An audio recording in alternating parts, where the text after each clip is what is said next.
All right, welcome back to the IMNerd podcast, guys. I'm your host, Freeway. I'm here with my fighting game NPC co-host, Kenny. Whoa, wait a fucking second. Why am I? Well, I was gonna do that escalated quickly. I was gonna do like a noise, like a come on or something, but then I got caught an NPC. NPC. Like, what the fuck? You know, before the recording started, everything was jovial. We were all having fun. It was so jovial. We were just all on good terms. So, and I don't know why he wanted to turn it like that. So real quick, I don't know what happened, but the word NPC has been being thrown around a lot in mainstream culture. Like, it's being used outside of actual gaming. And by the way, we have Stang0 as our special guest today. So if you're watching this episode, you clearly can, see the title is probably going to say featuring Stang0 or whatever. But yeah, Stang0's here too. Say hello, Stang0. Damn, you're kind of throwing a lot of shade today. Stang0's here too. I didn't like that. What do you mean? To the family, throwing shade to the family. I thought I was a guest. Okay, all right. Our special guest to take today. This man out back. Our special guest today is Stang0, who's also from the series Mastering the People that we do on YouTube. Who's also one of my good friends. Plays a lot of Yu-Gi-Oh. One of the best Smash players of all time in Melee and stuff like that. Mm-hmm. Yada yada. He's here that's too. More like it. He's been on the podcast. He's been on a podcast many times, so you ain't gonna get that good of an introduction anymore. Okay, you're basically normal to us.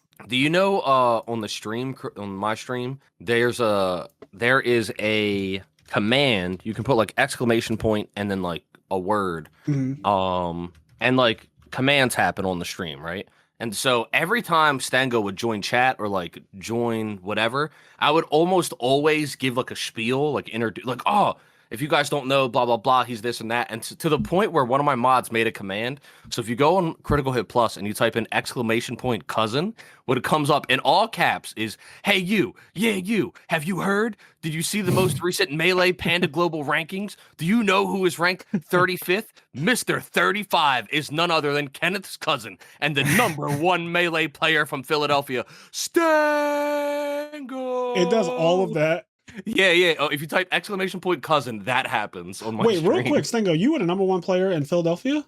I was the #1 player in Philadelphia for many years, like 4 years in a row. That's actually insane to think about. Like, you're the opposite of Kenny, because he's an NPC, so you're like the main character. You're like the main character. Problems are going to happen today. Listen, Problems are going to happen. I wasn't trying to set that up. I feel like you set me up with that. Like, you didn't give me a chance to respond. You just kind of decided I activated my trap card and just didn't give you any window. I was like ring, activate barrel. No in between. Yeah, you were like summon good. All right. Just activate effects. You can't just do anything. Started comboing. I'm like, okay, let me just watch. Let me see what happens. Let me see where this goes. I'm sorry. We're all in good spirits though. It's just the guys today. So we have a lot to talk about. But before we get into our main discussion, I did want to go over that NPC thing. Like, I don't know have you guys been seeing that or people being called NPCs?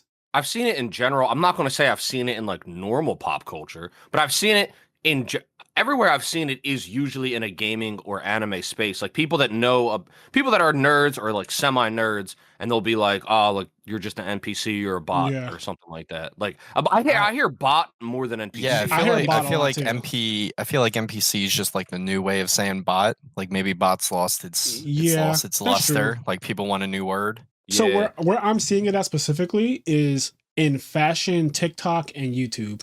So right now, I would have never 10 guesses. I would have never guessed. Yeah, fashion, TikTok, and YouTube. And I don't even have a TikTok, but what happens on YouTube is that people repost TikToks on YouTube. So I end up seeing TikTok stuff, even though I don't have one.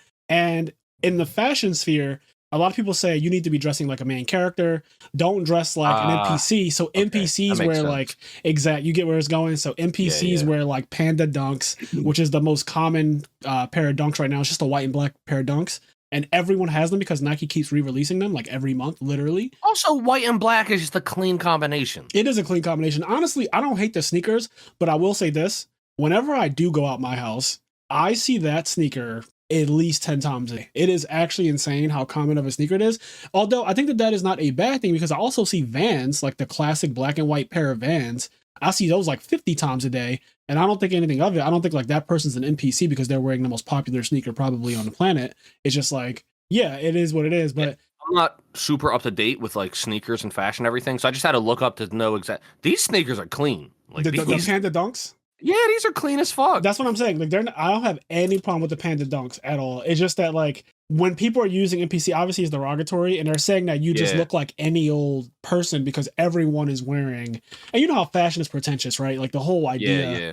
We're gonna do a fashion podcast one day. It's very gatekeepy in a way. It's I feel very I feel like gatekeepy. these kind of just look like some Nike SBs that I had when I was younger. Yeah, I mean they don't look like they look like any other Nike, but right. But I mean, they're clean. Like the white and the black is clean. Like it's a clean looking sneaker. Yeah, I low key wanted a pair, and then I posted it on Instagram and did a poll, and they fucking flamed me. Like my followers, they were like, "Absolutely not! You're better than this." They started DMing me, asking, "Is not you're better than this?" They started saying, "Are you okay? Like, do you need? Like, can I get you anything?" And I was like, "Holy shit! I just wanted to know if it was okay if I bought these," and they were just like not having it. Wow. They asked you if the podcast was doing well. Like, you need help. You know what's so funny is that am I behind on my bills? Stop. In certain spheres, gatekeeping, it's interesting to see the progression of gatekeeping because in different, like I think in the gaming sphere, obviously it depends specifically what group you're part of, but gatekeeping has been like brought down a lot. I think gatekeeping used to be really heavy in gaming, but over time it's been brought down a lot and it's become a much more accepting place. I think anime is the same way. Of course, anime definitely, because we used to be teased for liking anime back in the day, and now you have people like Michael B. Jordan being fucking frauds online talking about he likes Naruto. I don't even know how he said it, but he tried to say Naruto Shippuden, and he said I saw Naruto. I saw something recently. Naruto Shippuden is what he said. I saw something recently where he was suggesting Naruto. That's my favorite show. He gave a suggestion of like 5 intro anime or something, and I don't remember what he said, but he said like Naruto, DBZ.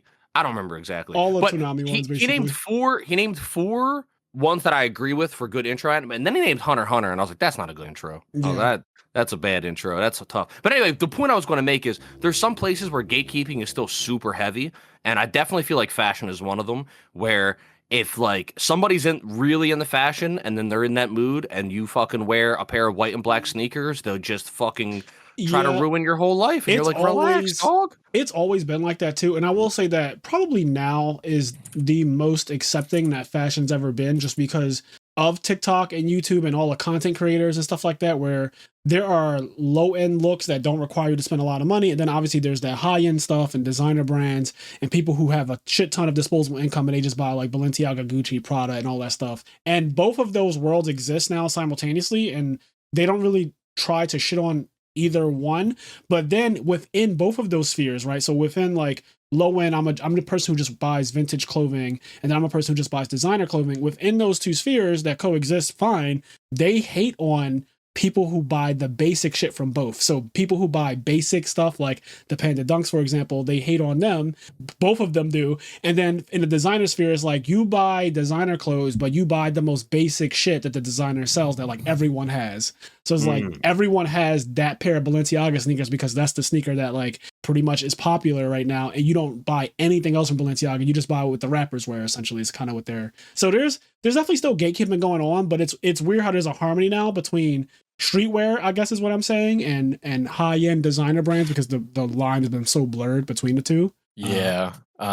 That's the interesting thing. I've been recently trying to like widen the horizons of what I do for fashion. Like, you know, for the most part, I never really had like a nice pair of like actual boots before. Yeah. You know, like three years ago, I've been liking boots. Boots have been my new jam recently. I love boots. And when you see me most of the time, I'm probably wearing boots, even if it's like not people usually associate boots in Philadelphia with cold or rainy. I just wear boots because I like boots. I just like them. Same. I like boots a lot. Yeah, big fan. Boots are good. But okay. Did you want to go in more a little bit? I was just gonna say I'm not into fashion. I mean, I'm not into fashion at all. But I do like, I guess, my own fashion. It's not really. But I like your own style. I like what I like. No, it's not. I'm not even saying it's my own style, but I like it's either just like jeans and a t-shirt or like sweatpants and hoodies. But other than that, it's just like anime or video game t-shirts. Like that's. I was about to say. I don't have to go out of the. If I have a Zelda shirt or whatever, like I'm good. A Street Fighter shirt, I'm good. Kenny loves a lot of. Like his shirts and hoodies and stuff like that are typically going to be a reference to some anime or some video game, which I really appreciate. And lately, I've been like low key buying a lot of that stuff too, because I'm just like, I bought an Attack on Titan t-shirt recently. Nice. and I saw this really sick. I should have bought it. I saw this really sick Eevee t-shirt that was like washed. It looked like it was vintage. It was That sounds cool. It was an Eevee t-shirt. It says Eevee on it, and it had like this crescent moon with a star on it, and it was like a really faded Eevee on it. It looked so sick, and the t-shirt looked like it had been washed 100 times, so it had that vintage look. Yeah, I might circle back for that. It was only $25, and it was on an Instagram ad, so they knew who they were doing. They knew what they were doing. Yeah. But it just looked cool. I'd love to get like a Midoriya that hoodie. Instagram like ad is going to hear you right now. It's going to hear you, and it's going to be the first thing. First thing that comes up. I bet if I open my phone right now, that shit will be there. Like I'm not even jumping out at that. Those Instagram ads though, they do sometimes have some fire looking clothes. Like in terms of anime shit, like I've seen some crazy looking clothes on those Instagram ads. I mean, I'm not afraid to say that I have bought many things from ads because they've been that good to me. Where I feel like the marketing. They hit the right account. Like they got the account. Whoever paid for the impressions to go to my account, they succeeded because I've bought things because this really does speak to me. I have this one earring that I wear all the time. It's a Nike earring. It's like the actual check. I'm gonna put it up on you probably can't see it, it's so small, but it's actually it's really small, but I can see it. It's a Nike check, like literally a Nike check. And when I wear these earrings, I get so many compliments because it's literally just a Nike swoosh. That's but cool. it came from an Instagram ad, and people were like, "Where did you get those from? Those are so sick." And I just tell them I paid like $40 from Instagram, and I got them years ago, and I've just been wearing them ever since. I really love them, but yeah, sometimes that stuff works. Like I'm not mad at the targeted advertising, honestly. No, it's just fucked up because I know they have to be looking at something other than my Instagram because nothing on my Instagram suggests I like anime. My Instagram, as I said in the last episode, is literally just titties and Kobe Bryant. I don't know how Kobe Bryant got there, by the way, either, because I don't follow anything relating to him, but somehow they figured it out. Well, what did you think that Kobe liked? I guess that's true. Kobe did like him some titties. That's a good through line right there. Kobe and titties. Rest in peace to Kobe Bryant. Rest in peace. He's a goat. All right. So, Stang0, you being a Smash player, you actually recently, like a week and a half ago, I guess at this point, you went to one of the recent majors. It was Collision, right? Yeah, so it was a pretty big event for Melee and Ultimate. Yeah, there was a lot of top talent there. You had Hungerbox, Cody Schwab, Zane, J-Mook, a lot of great Melee talent.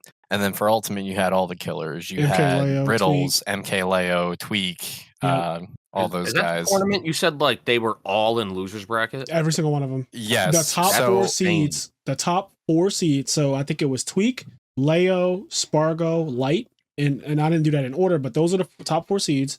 They were all in losers by like top 16, not even top 8 losers, because Leo didn't make top 8. So just by the way. Yeah, spoiler in case no one knew. He didn't even make it to top 8. Yeah, if you really needed to know, all I'm saying is if I was a competitor and I had a realistic chance of, entering that event specifically and winning, I wouldn't wish on my worst enemy to be in that losers bracket, because that losers bracket was deep with killers. Yeah, has that ever happened in Melee where the losers bracket just, I mean, I assume that over Melee's 22-year history, that it's never been like that. Because like you have to, in Melee, there was such a long era of the top 5 seeds being like near unbeatable. So you'd have like Mango and M2K in the losers bracket, but you would never have like Mango and Armada and M2K and HBox like all in the losers bracket. Like that, because Armada's only lost to fucking 3 people in his career. Like, oh really? Yeah, Armada doesn't really lose to many people. What the fuck? That is such an insane stat. Armada's absolutely absurd. Like the amount of people that have actually beaten him is like, it's so low. Like you could count it on 2 hands, basically. Like, it's very low. Or 1, according to what you just said. But yeah, if you're not counting like repeat losses to like the top 5, like if you're talking about unique losses, like unique definitely, people, I think it's 1 hand. It's definitely not 1 hand, but it's definitely like. All right, 1 hand and 1 finger. It's shockingly low, especially for how long single digit and he was also dominant at even single digit is insane, right? Like that is an insane statistic to be like, I've only lost ever single digit opponents, like single unique names, 9 different people at most ever is insane. Yeah.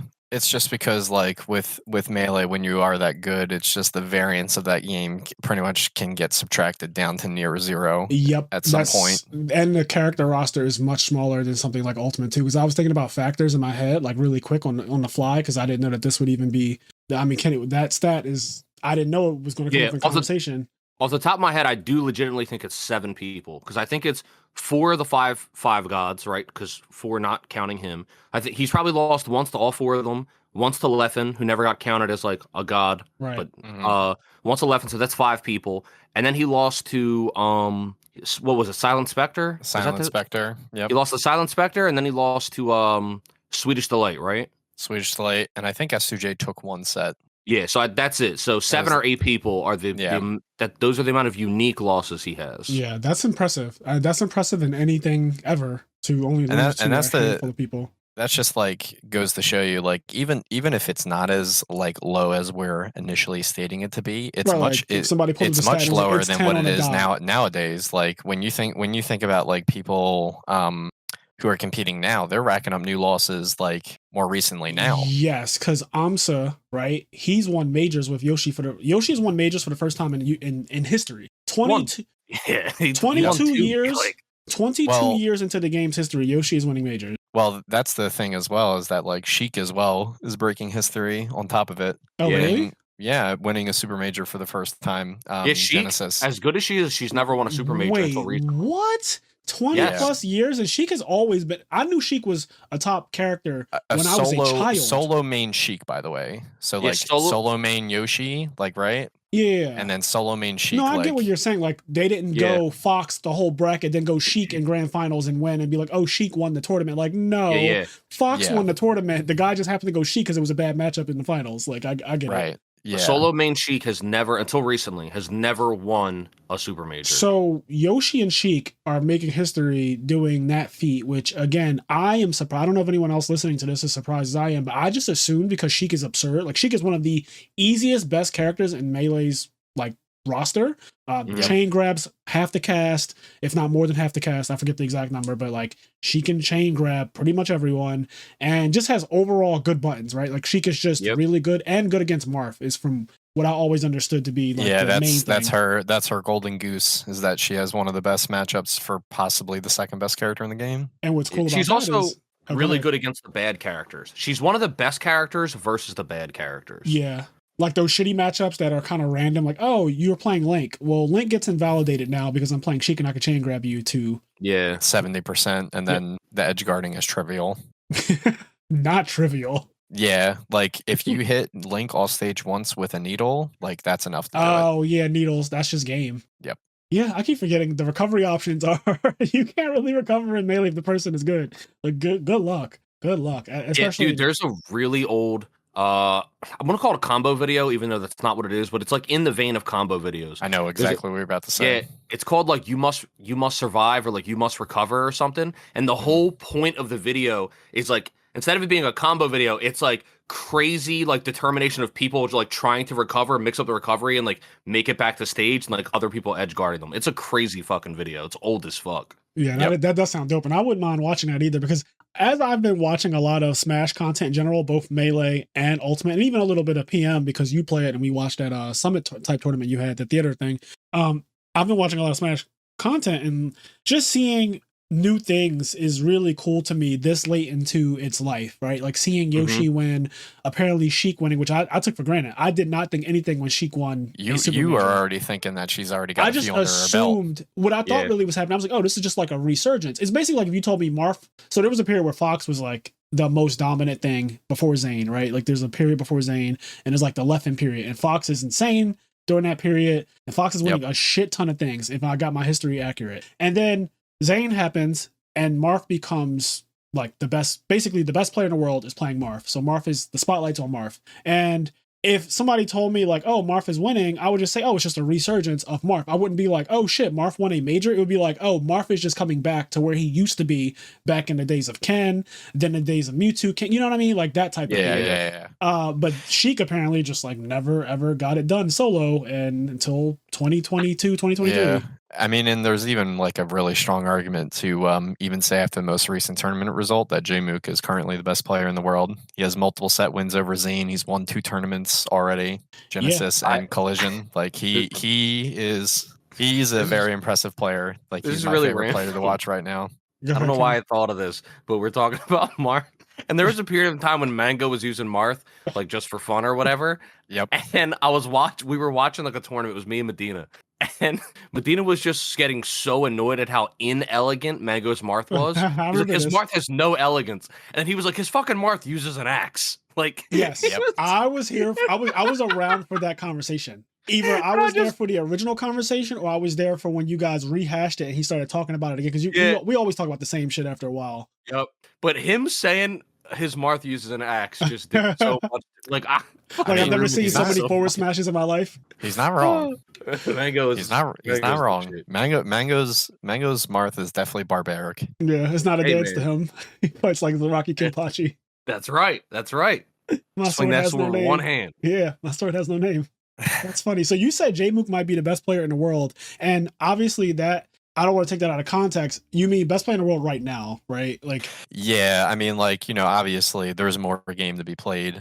Yes, because Mango's been doing it forever. Hungry Box for the most part right now, like he has been just like absolutely killing it. Like there's only one player who consistently like really stops him from winning tournaments, and it's Hungry Box, because the Sheik Puff matchup is just like very, very difficult. Like he doesn't have a pocket Marth or pocket Fox for that. So he like threw it out at like one tournament, but like it was kind of like a desperation. Like this isn't like, I'm gonna be honest.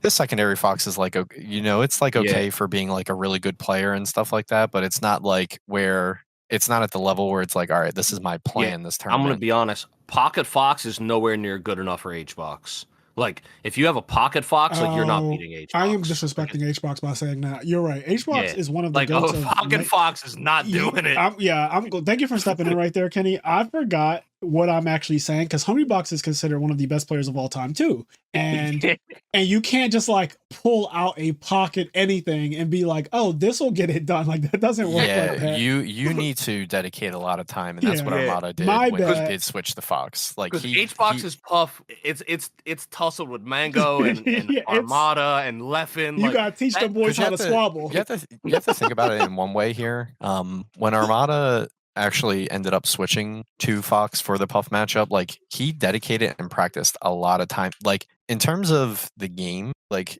people talk about the impact and change that Armada has made to Fox's metagame, even still to this day. Yeah. So he wasn't just out here like lollygagging, just fucking playing Fox for the fun of it. Like he was playing Fox to fucking win. Yeah, no, I got you. And he worked hard for it too. And then what's fucked up? I apologize. What's fucked up is that from there, even though he got so goddamn good at playing Fox, one of the best in the world with Fox, it still ended up becoming a point where HBox started to become like HBox is just a problem. Like he is a problem. He adapted to the adaptation. Yeah. To the adaptation. Yeah, that's actually crazy. If you're really not sure what we mean by that, go ahead and watch the Evo Grand Finals. Him in Hungry Box and Armada, and watch after Hungry Box lands the last back air. And I want you to look at Armada's face. You ever seen the stoop kid sitting on the stoop looking forward? Kid. Armada sitting in the chair, slumped over, hand on chin. Oh, damn! That's the most defeated. Back on the stoop. That's the most defeated I've ever seen. Stoop kid doesn't leave the stoop. Yeah, the conversation about best player in the world is, I guess, in question for both games right now. So, Leo is obviously godly. He did win Genesis this year, so it's not like he hasn't shown his ass already. Yeah, he's not exactly on the back foot quite yet. Riddle's won, and this is a conversation I wanted to have with Stang0, because Stang0 is a firm believer that Kazuya is actually like the fucking greatest of all time in Ultimate. Oh, I mean, Kazuya's he has actual 0 to deaths. No, I know. We all agree. So everyone in this call right now, we all agree that Kazuya's definitely top 5 characters in Ultimate. The question of best character is always difficult in Ultimate though, because there's 6 of them or some shit, right? Yeah. And like, I just let's make it easy though, because the way I see it is that there's really only one character that like can really contest with being the best character in the game, and it's like him and Steve. Like let's get that out of the way. I feel like you're lying to yourself if you're trying to like, oh, what about Diddy? No. What about Joe? No. Yeah, like come Joker, on, like Pikachu, Pyramithra, they all are flawed, and you have to actually work hard with them. Whereas, no offense to the people who play Steve or Kazuya, but like okay, so here's what a lot of people don't understand about, I guess, fighting games at a high level. And I am not a fighting game player at a high level, but I watch so many players who are at that level constantly. Like I watch Tweak daily. I listen to Hungry Box. I've subscribed to all of these people. I watch MKLeo play. I watch Esam. Esam's also for as good as he is such a great instructor on just teaching you why something worked, what happened. Like he'll do a replay and explain to you. He has a really high game IQ. Yeah, that's the word I'm looking for.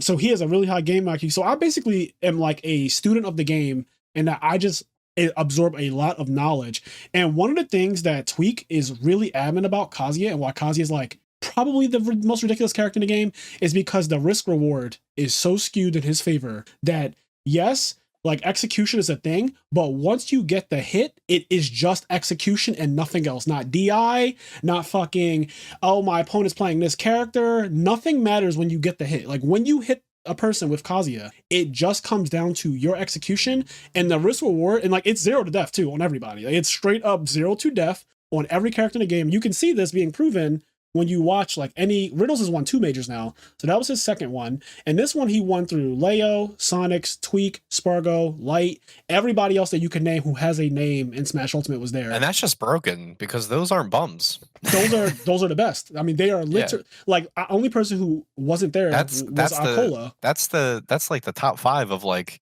every tournament that he ran through. That is literally the top of every tournament ever. And like if there was a 5 gods, it would be those 4 I just named and Akola. Like that would be the 5 gods of Ultimate because they pretty much win. Like Akola wins everything in Japan. Apparently he has that shit on Smash. Like it is not. It is a dictatorship over there. Like it's not even as like Leo's pretty dominant in the United States and in Mexico and stuff like that. But Akola is a solo person who wins. I heard they have a holiday for Akola over there. Not a fucking holiday. That's what I heard. I heard they had a holiday for him over there.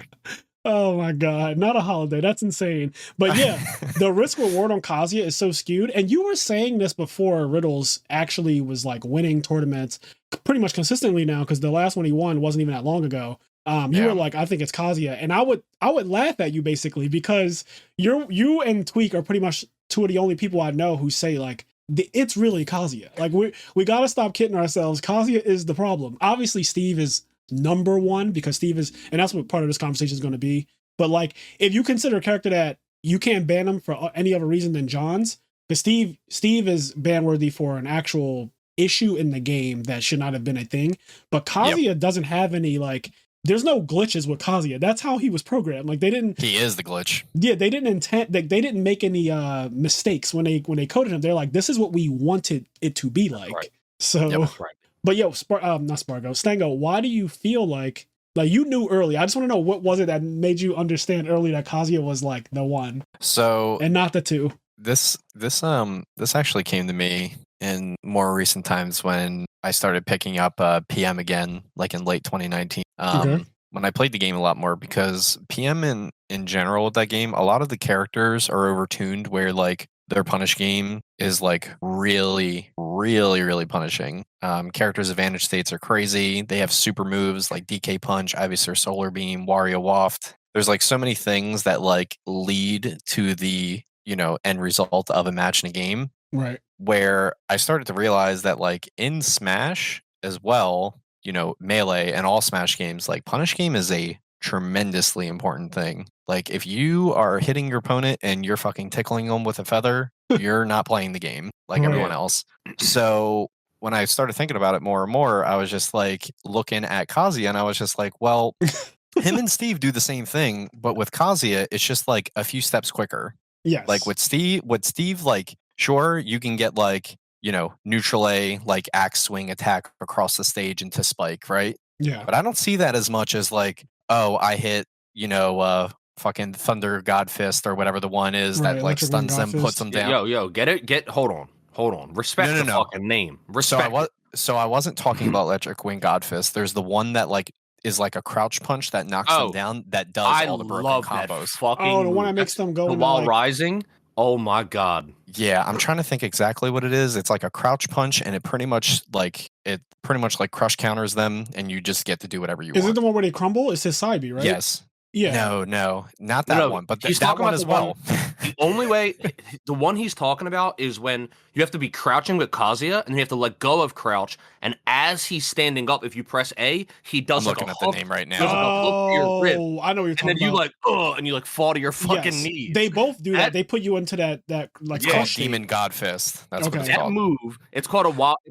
By the way, just as a side note, I know this isn't necessarily what we're talking about. I love the effort they gave to Kazuya because Tekken is like has so many more complex inputs, like in terms of like all the different states you are for doing a move. I'm not saying Tekken is necessarily harder than Smash. I do think it is one of the harder fighting games. Tekken's very hard, but it's crazy that they implemented all of that in the Smash with Kazuya. Like, because there's a state, there's like crouching, and then there's standing. And there's a state in Tekken that's called while rising, where if you in the crouch state, you let go of crouch. As your character's in the frame standing up, you have moves that if you press a button, they're completely unique moves. So the fact that he has that in Smash That's really cool. is so crazy to me. Oh, Yeah, when he first came out, they made Kazuya function really well in the Smash engine. Like they got all of his moves to like kind of function the same way as they kind of in the game itself. yes, and awesome. they've done that with a lot of the characters in Smash, which I think is really cool. But when Kazuya first came out, I remember me and Kenny. Well, Kenny did a stream for the character. Pretty much every character that came out in Smash, I think you did a stream for. But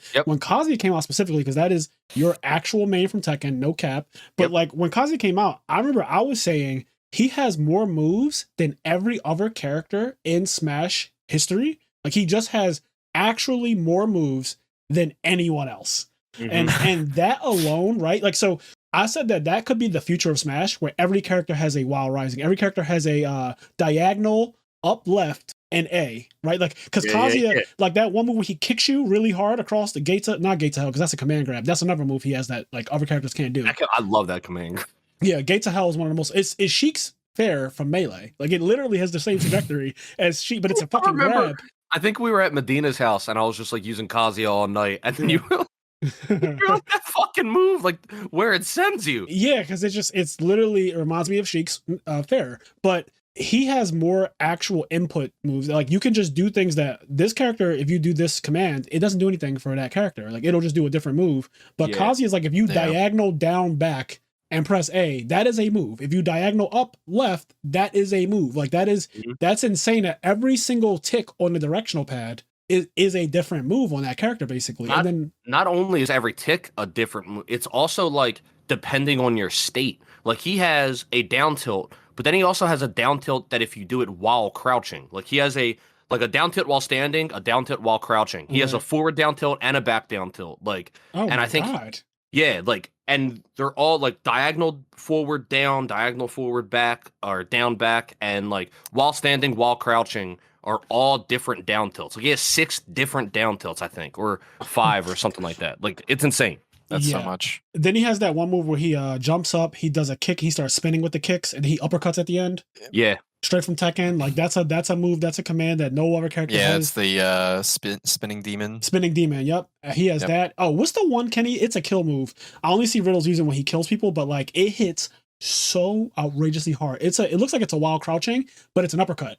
And it has that's the electric wing god fist, I think, right? No. Electric wing god fist is the combo move where you just it's the same input though. So if you do electric wind god fist is essentially it's forward. Remember correctly, it's forward down forward A. It's basically Shoryuken, right? Okay. Yeah. Electric wind god fist is Shoryuken. And you just like press it, and then like you either get wind god fist, and if you just frame it, you get the electric wind god fist, which is in Tekken a 1-frame window, in Ultimate a 2-frame window. But if you do the exact same input, but instead of pressing A, you hold A, he does a full uppercut. No. So it's the exact same input, but you hold A instead of pressing A. See, and he does no one else uppercut. has anything like that. Like, well, listen to what you're saying. If you hold the A button now, so that can open up a whole new. This is what I mean. So we were talking about a while ago what the future of Smash looks like, what the next game could look like, and we were saying perhaps they could tone it down with the characters and just make it like a 15 character game. All of the main people would be there or something like that, right? And you would have them have so many more options So basically, like Kazuya, I didn't know that hold A was in his kit, but hold A, hold B, stuff like that. You know what I mean? Like they could really expand, and then all the directions could be input and stuff like that, and it could just go any amount of places. But it's obviously a programming nightmare. Yeah, hold A is insane. Like hold A is crazy. Like the move is normally this, and now when you hold it, it becomes this. Yeah, that move is 3 moves. It's the Wind God Fist. If you just frame it, it's Electric Wind God Fist because they do have blatantly different properties. Yep. And then if you hold A, it's the Demon Uppercut or whatever it's called. He crumbles you and then does that move to kill you at like 100. You will die from that. That uppercut hits so hard. But what were you saying, Stang0? So, in terms of just talking about like with Kazuya, like with all the different things that he can do with like all of his different punish trees, with all of his different options and everything like that. And also the fact that like he's not a forgiving character when you make mistakes. And I've come to realize, like from my maturity in terms of playing Smash competitively, is that I've I've come to realize, especially also with playing Yu-Gi-Oh, is that like the less game that your opponent plays, the better it is for you.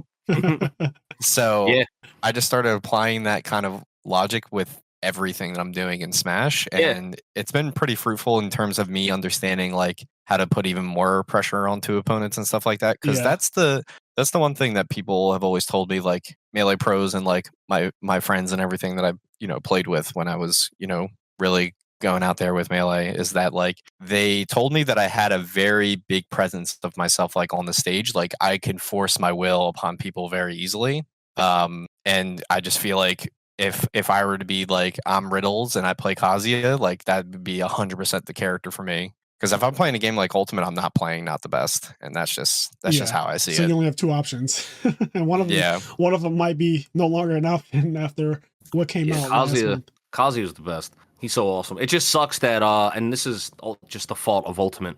The online is so goddamn bad that it's just so frustrating to play Kazuya online. Like every time I've tried now, I think. They have like something like the rollback netcode, I guess, their version of that, but they have a low latency or 0 latency version of Ultimate that people play now. Yeah, cool. It's like it like improves it a little bit. It's definitely pretty much, from what I understand, is that like with a good connection. Is it Parsec? No, it's like you pretty much hack your Switch, I think, to do it. Well, that's not happening.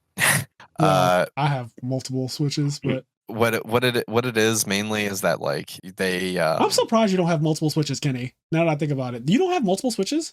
No, I only have one. Okay, because like we gotta change that. That has to change. I do want to hack Switch, but I just haven't felt like I don't know. It's still like kind of expensive. Like, I mean, don't get me wrong, and you're not the person you used to be, because the old Kenny would have more than one Switch. He by any means necessary, the old Kenny would have more than one Switch. Listen, we don't gotta listen right now. I think the audience, they think highly of me. They don't know. I think Kenny still has 4 Game Boy Advances. Kenny has told stories about himself on this podcast, and all right. How he they don't need to know that I'm Don Zalug. All right, like, they don't need to... The Dark Scorpions. Not the Dark Scorpions.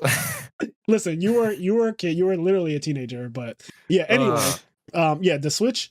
The Switch now has an option for Smash Ultimate that allows you to essentially play offline. And I know Tweak was playing against like Larry Lurr and some other people on their streams. They were doing like collaborative streams, and they were saying playing offline, and it had it in quotations or whatever, Smash with Larry Lurr or whatever. And I was like, what the hell are they talking about? And then I saw Larry lives in California, Tweak lives in New Jersey, I think, or something like that. So, but they were playing each other, and that's cool. The thing that sucks about that is like, even if I were to do that, the amount of people I could play with are so small. The pool is, you'd have to go on like a Discord. Like nobody, I wouldn't be able to play with anybody on my stream, because like that would require all of them hacking their Switch. You know what I mean? And like they're not all going to buy a second Switch. Yeah, no, I totally agree with that. It's like, unless you were the Tweaks, the Larry Lurrs of the world, you know what I mean? Like the people who Smash is their actual career. Then it makes sense, but you'd play multiple games.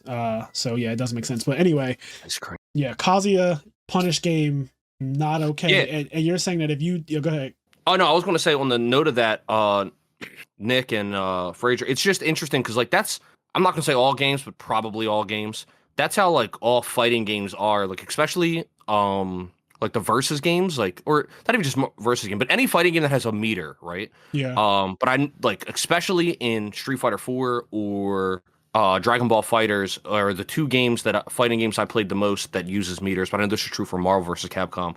But basically, sometimes you'll have a game and you'll be playing and somebody will lose, but they'll lose and still have like they'll have full meter or close to full meter. And the reason they lost is they just didn't spend their meter. If there's a situation where you could kill a character in 2 combos and spend 2 meter, or you can kill a character in 1 combo but it'll cost 7 meter, then it's like you just spend 7 meter. Look, if you can kill him, you kill him, because I noticed that when I watched high level. I used to watch a lot of Marvel vs. Capcom 3 as well. Yep. And what I would see is somebody will have a Wolverine who's apparently broken as fuck, and the other or Akuma. So it'd be Wolverine or Akuma on screen, and the other person would have whoever character. If they touch that Wolverine or Akuma, they would X Factor and kill that Wolverine or Akuma. Yep, immediately. They would straight up kill them. Like, I don't care. This is grand finals. You are Justin Wong or whoever the top people are.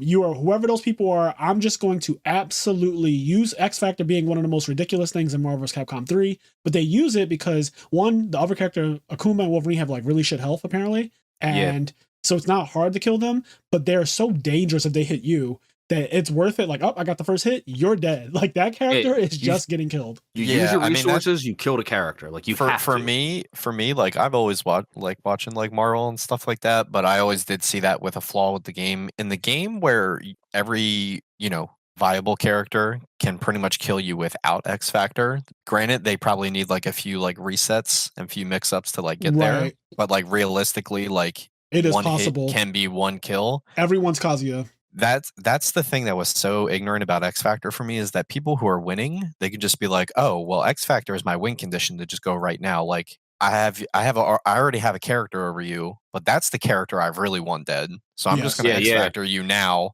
And I don't care if I don't have it like for the latter half of this match, because like that's your threat character. Like your Morgan's dead. Yep. Your Phoenix is dead. Like I don't need to worry about anything anymore. Like now you're playing normal characters to me. It's just funny. Yeah, it's interesting. There's like in Street Fighter 2, like you'll see somebody lose and they'll lose with full super meter. It's like, what are you saving the meter for? Like you like win the round. Like you don't have to save the meter. Like just win the fucking round. It's interesting because I love that. That's always everyone's favorite dig is like, what are you saving that meter for next game? Yeah, like what? Like the meter doesn't gain interest. Like you can't fucking. It doesn't go in your 401k. Like fucking spend it. It's so interesting when you think about it though, because to compare this back to Kazuya, he doesn't have resources technically. Like he Smash, like he doesn't run on resources. One resource. Yes, and it's so. When he gets to a certain percentage, the problem is that his resources, like if you start winning, if you start winning, he just starts beating you up more. Yeah, it's true. And then his devil drive thing is such bullshit because he gets to a certain percentage, and there's a window where it's like from 100 to 135. He has this thing where he does 10% more damage, and he has this command grab that does like 60 or something, and it will kill you, even Bowser, at like 80. Like the heaviest character in the game, you get grabbed by that grab and you're at 80, you will die, which means that most other characters will die. And I've seen a lot of other characters die at like 66 and stuff like that from getting grabbed by his command grab. So he has that, but that is not even slightly necessary for him to be good. In fact, I don't think in grand finals against Sky Jays and Cineroar, which is also something we could talk about because Cineroar was in grand finals and that at a super major, mind you, like that is absolutely insane. Dope. But in the grand finals, I do not believe that Riddles did more than maybe one of that actual. Yeah, it's not necessary. Like the character doesn't need it. It's just icing on the cake. Yeah, he might have never gotten it actually. I watched the grand finals twice now. I showed it to Xavier like 2 days ago because it was so good. This tournament Collision was so good. It was a great viewer experience for both games actually. Like the Zane J-Mook Grand Final set was phenomenal. I didn't see. I should watch it. See, I didn't even get to see that. Yeah, man. It Smash is in such a cool place. But yeah, Kazuya is just broken, and I'm glad that we play in our little group of friends, and we're all scrubs. None of us are like tournament level except maybe Stang0. Stang0 could play in a tournament. The rest of us are just whatever. But because you have Smash fundamentals. You know what I mean? Like you just have general fundamentals. And when you play with us, you typically beat on us, but it's fun playing with a bunch of casuals. I just imagine though at a high level, because I know Tweak deals with a lot of, he has a lot of like, I won't say mental health issues, but a lot of his frustrations and stuff you see he's a very emotional player. He's a very emotional player, and a lot of his frustrations come out blatantly in front of everyone, in front of the world. Like when he's mad, you can see it. Whereas Leo will lose Leo doesn't get 3-0'd by many people. I think Onin and now Riddles are two of the people and obviously Tweak has done it too. I think they said it was a handful. It was 5 people who've ever 3-0'd him. It might have been 4, but I think it's 5 people who ever 3-0'd Leo. Tweak at Summit, with the one where Summit came back and Diddy won. Like he double eliminated Leo basically with Diddy. That was the first time Diddy, after the buffs and everything like that, he just like destroyed Leo. And that was a big one. And then Onin with Steve, that was at SmashCon. That was at SmashCon where Steve won. And Leo, that was the first time people in a long time had seen Leo lose that bad. They were like, okay, we might really need to ban Steve now. The best player in the world can't do anything. And then this time with Riddles, where Kazuya just like touch of death him multiple times and pretty much invalidated all his skill. Like, you are the best player in the world. No one will deny that. But if I hit you, you're the same as everybody else. It's kind of like what Superman and the Flash had a conversation about. I don't know if anyone's ever seen that episode of Justice League, or maybe it was Smallville. I think it was Smallville, actually. But there was a conversation between Superman and the Flash. And Superman said, why do you do the things that you do? Why do you behave in a way like you're scared of something? And he said, it's easy for you to say, you are bulletproof. I can shoot you right now and literally nothing would happen. He said, me, when I go to sleep, I'm the same as everybody else.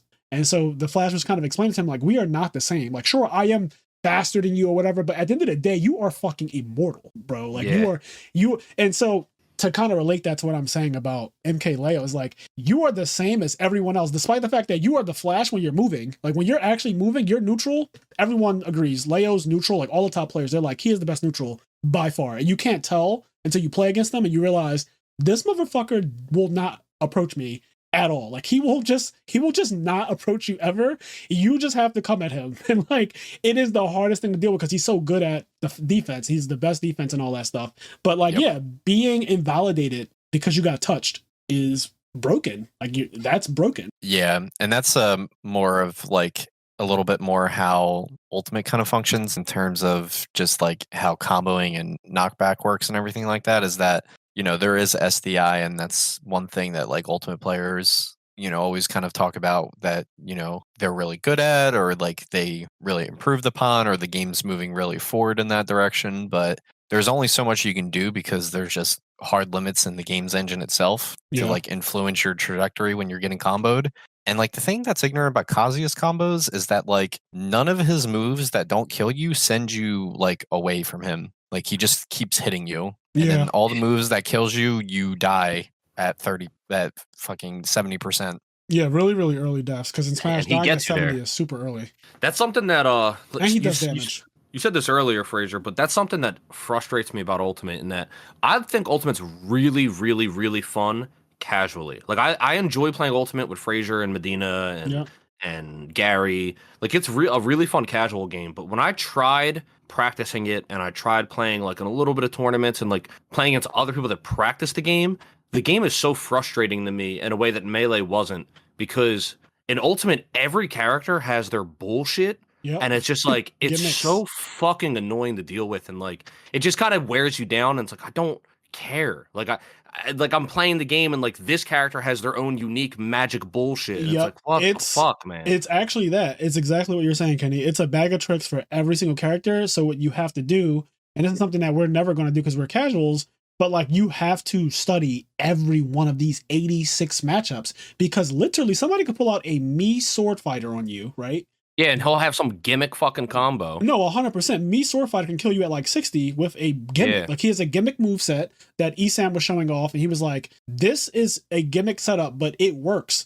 And one of my stream viewers used to use that setup. Yeah, like Mii sword fighter, Mii brawler, like they have some bullshit. Damn, it sounds like he hasn't played with you in a while. Then the way he said that, he's like, one of my viewers, you know, rest in peace. Well, no, I don't really stream Smash anymore, because when I would stream Smash Ultimate, I would feel myself getting toxic because the game would frustrate me so fucking much. Yeah. And once you start complaining too much and voicing your frustrations, it's like, yeah. So what I would end up doing is I'd play a couple rounds, I would feel myself getting toxic, and then I would just sit on the fucking spectator stand and let everybody else play the game as I just stream and talk shit. But yeah, I don't like streaming the game because like the game's not fun to me if I. But here, so, to get to the point, I'm not just complaining like, oh, mad because bad. In Melee, I could lose 100 games in a row and like still have fun. Like when I play Melee and I like get my ass kicked for hundreds of games in a row, like the game is still fun to me because it feels like I'm losing to a person and not like whatever fucking magic this character had in his asshole. Yeah, I mean, the way it is when it comes to But that's just, me. Ultimate is that it's a different skill set being Yeah, good at for sure. that game versus Melee. It's like Melee, there's realistically only about 9 to 10-ish characters that you ever really have to worry about ever. And when it comes to Ultimate, there's legitimately like 40 at least. At least half the cast is annoying. I wouldn't even say just 40. Like the way that I see it, because like the meta of any Smash game comes in tides. There's a lot of highs and lows of random characters. The way I perceive it, because of just how many different characters there are in different regions where these hidden bosses of these characters would be, I think it's like nearly infinite. It's like you always went to a higher number than what I said. I was scared that you were going to try to like dumb down 40 and go lower. I'm glad you went to the highest you could go, because I actually chose 40 as a middle ground to not be like too hyperbole. Yeah. No, I agree though, like with both of you in that. Like, for example, you said Incineroar got second at this last tournament, right? When I tell you Incineroar okay, so to give some context. Like, nobody cares about Incineroar. I've played against Incineroars, and like he's fucked up. Yeah, I follow Ultimate like a decent amount. I thought Incineroar was fucking in the dirt. I thought no one gave a shit about that. He's a dirt character. Apparently he's not. Also fucked up. So Kenny, you're both right, which is so crazy. So he is in the dirt, so he's not that good technically. But then it's also true that he's absolutely absurd, and he double eliminated Spargo. So Spargo is like on Leo's coattails right now for best player in the world. Like that. He's on that ass. That conversation is getting closer and closer and closer, but he got double eliminated by Incineroar. And it's not because like he doesn't know the matchup, because they've played before, they have history and everything like that. It's that the guy who plays SkyJ, the guy who plays Incineroar, has gotten so much better at the game, and he's just a menace. Like he's a fucking menace. If you watch those games, you have to have heart to play Incineroar, because you have to make hard reads. You don't get things easy like with Cloud and Kazuya's and Min and all that shit. You don't get like these easy setups, and that's kind of what makes characters in the tier list like S tier, right? Like they don't have to work as hard. Same thing with Yu-Gi-Oh! But Incineroar has to make blatantly hard reads that are very punishable if they miss. So his side B, the command grab, one of the most fucked up moves in the game, right? Like that move is absolutely not okay. And when he beat Spargo, he caught him a couple times with the thing where, if you don't press a button, y'all just bounce off each other, right? Yeah. So he would edge guard him by just going out against Cloud off stage in disadvantage state, press side B, grab Cloud, and then press nothing, and then Cloud dies. Like that kills Cloud 100% of the time. His command grab is a kind of a fucked up mix up in that it has 3 options. It has do nothing, so you just like tumble down, send up in the air, or like the fucking heavy clothesline. Yes. And the heavy clothesline kills you really early. So he killed Spargo and Riddles at, one of them, me and Gary were laughing, and Xavier, we were laughing that he killed, it was either Riddles or Spargo at like 17. He got grabbed at 17 off stage. So he got command grabbed on the left side of the stage, but off stage at 17 and died. It was Kazuya, because I remember saying that is one of the heaviest characters in the game, by the way. So I don't want you to think that like that wouldn't. Jesus Christ. Like Kazuya is one of the, I think he's like top 10 heaviest in the game. He's really heavy. He's really heavy. He's really heavy. He got clotheslined at 17, and fucking, when I tell you went to the absolute blast zone, he there was no amount of DI that was getting him out of that shit. Well, listen, like I don't know if you're much of a wrestling fan, but I know I know Is this the JBL? Yeah, he's got that clothesline from hell. That's all I know. Clothesline from hell to JBL. Yeah, the Bradshaw. It's actually so crazy. But yeah, like Incineroar made it to grand finals, and so what Stang0 said about it being infinite, I like that, because that is pretty much what, so basically I think at this point Tweak is my favorite character, or my favorite player, and I listen to what he says a lot, because I think he's intelligent, and he talks more than somebody like Leo. Like Leo's the best, but we don't actually get Leo just speaking to us. You don't get much insight. You don't get it's easier. Tweak is American, right? He's also from the East Coast where I live, so everything about him is just culturally easier for me to understand. And Tweak is also like me in the sense that he complains, but he won't quit.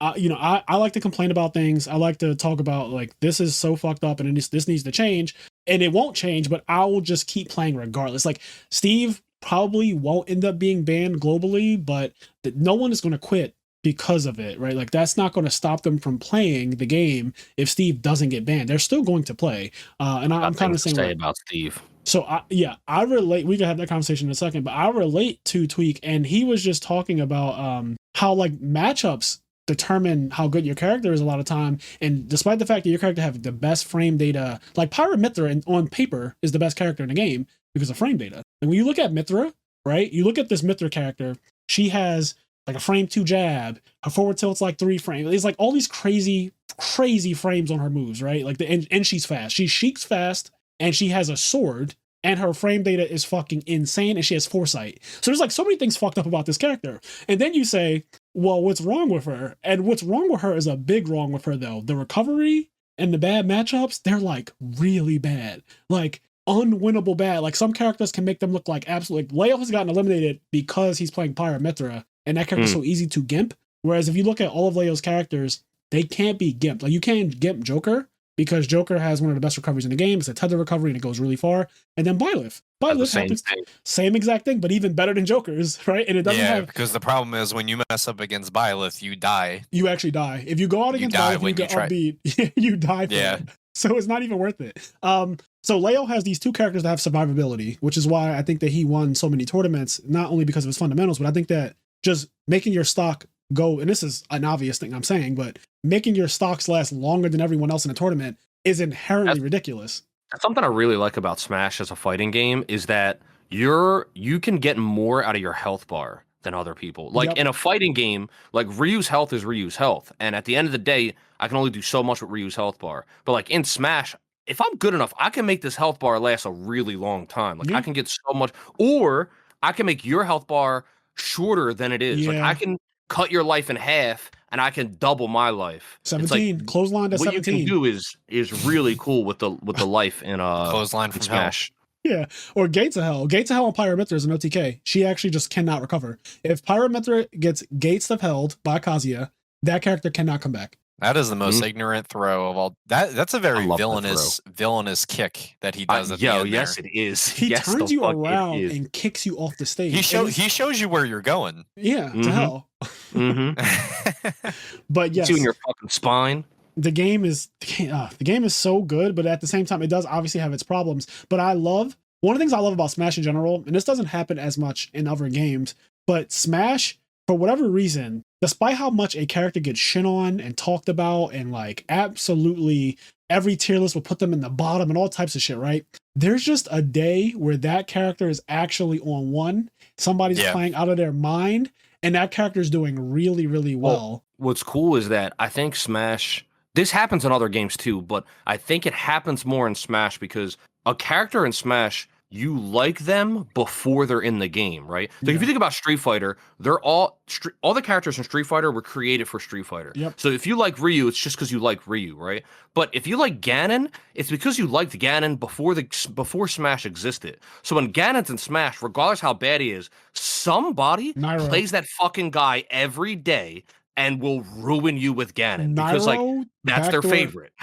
Nairo backdoor 3-0 Light's Fox. Light is the best Fox in the world. I remember this. He's like top 5 players in the world, and he backdoor 3-0 Light when he switched to Ganon. That actually he hit him with a few of the It is actually one of the most iconic like reversals. And Ganon is considered the worst character in the entire game. He is considered so fun.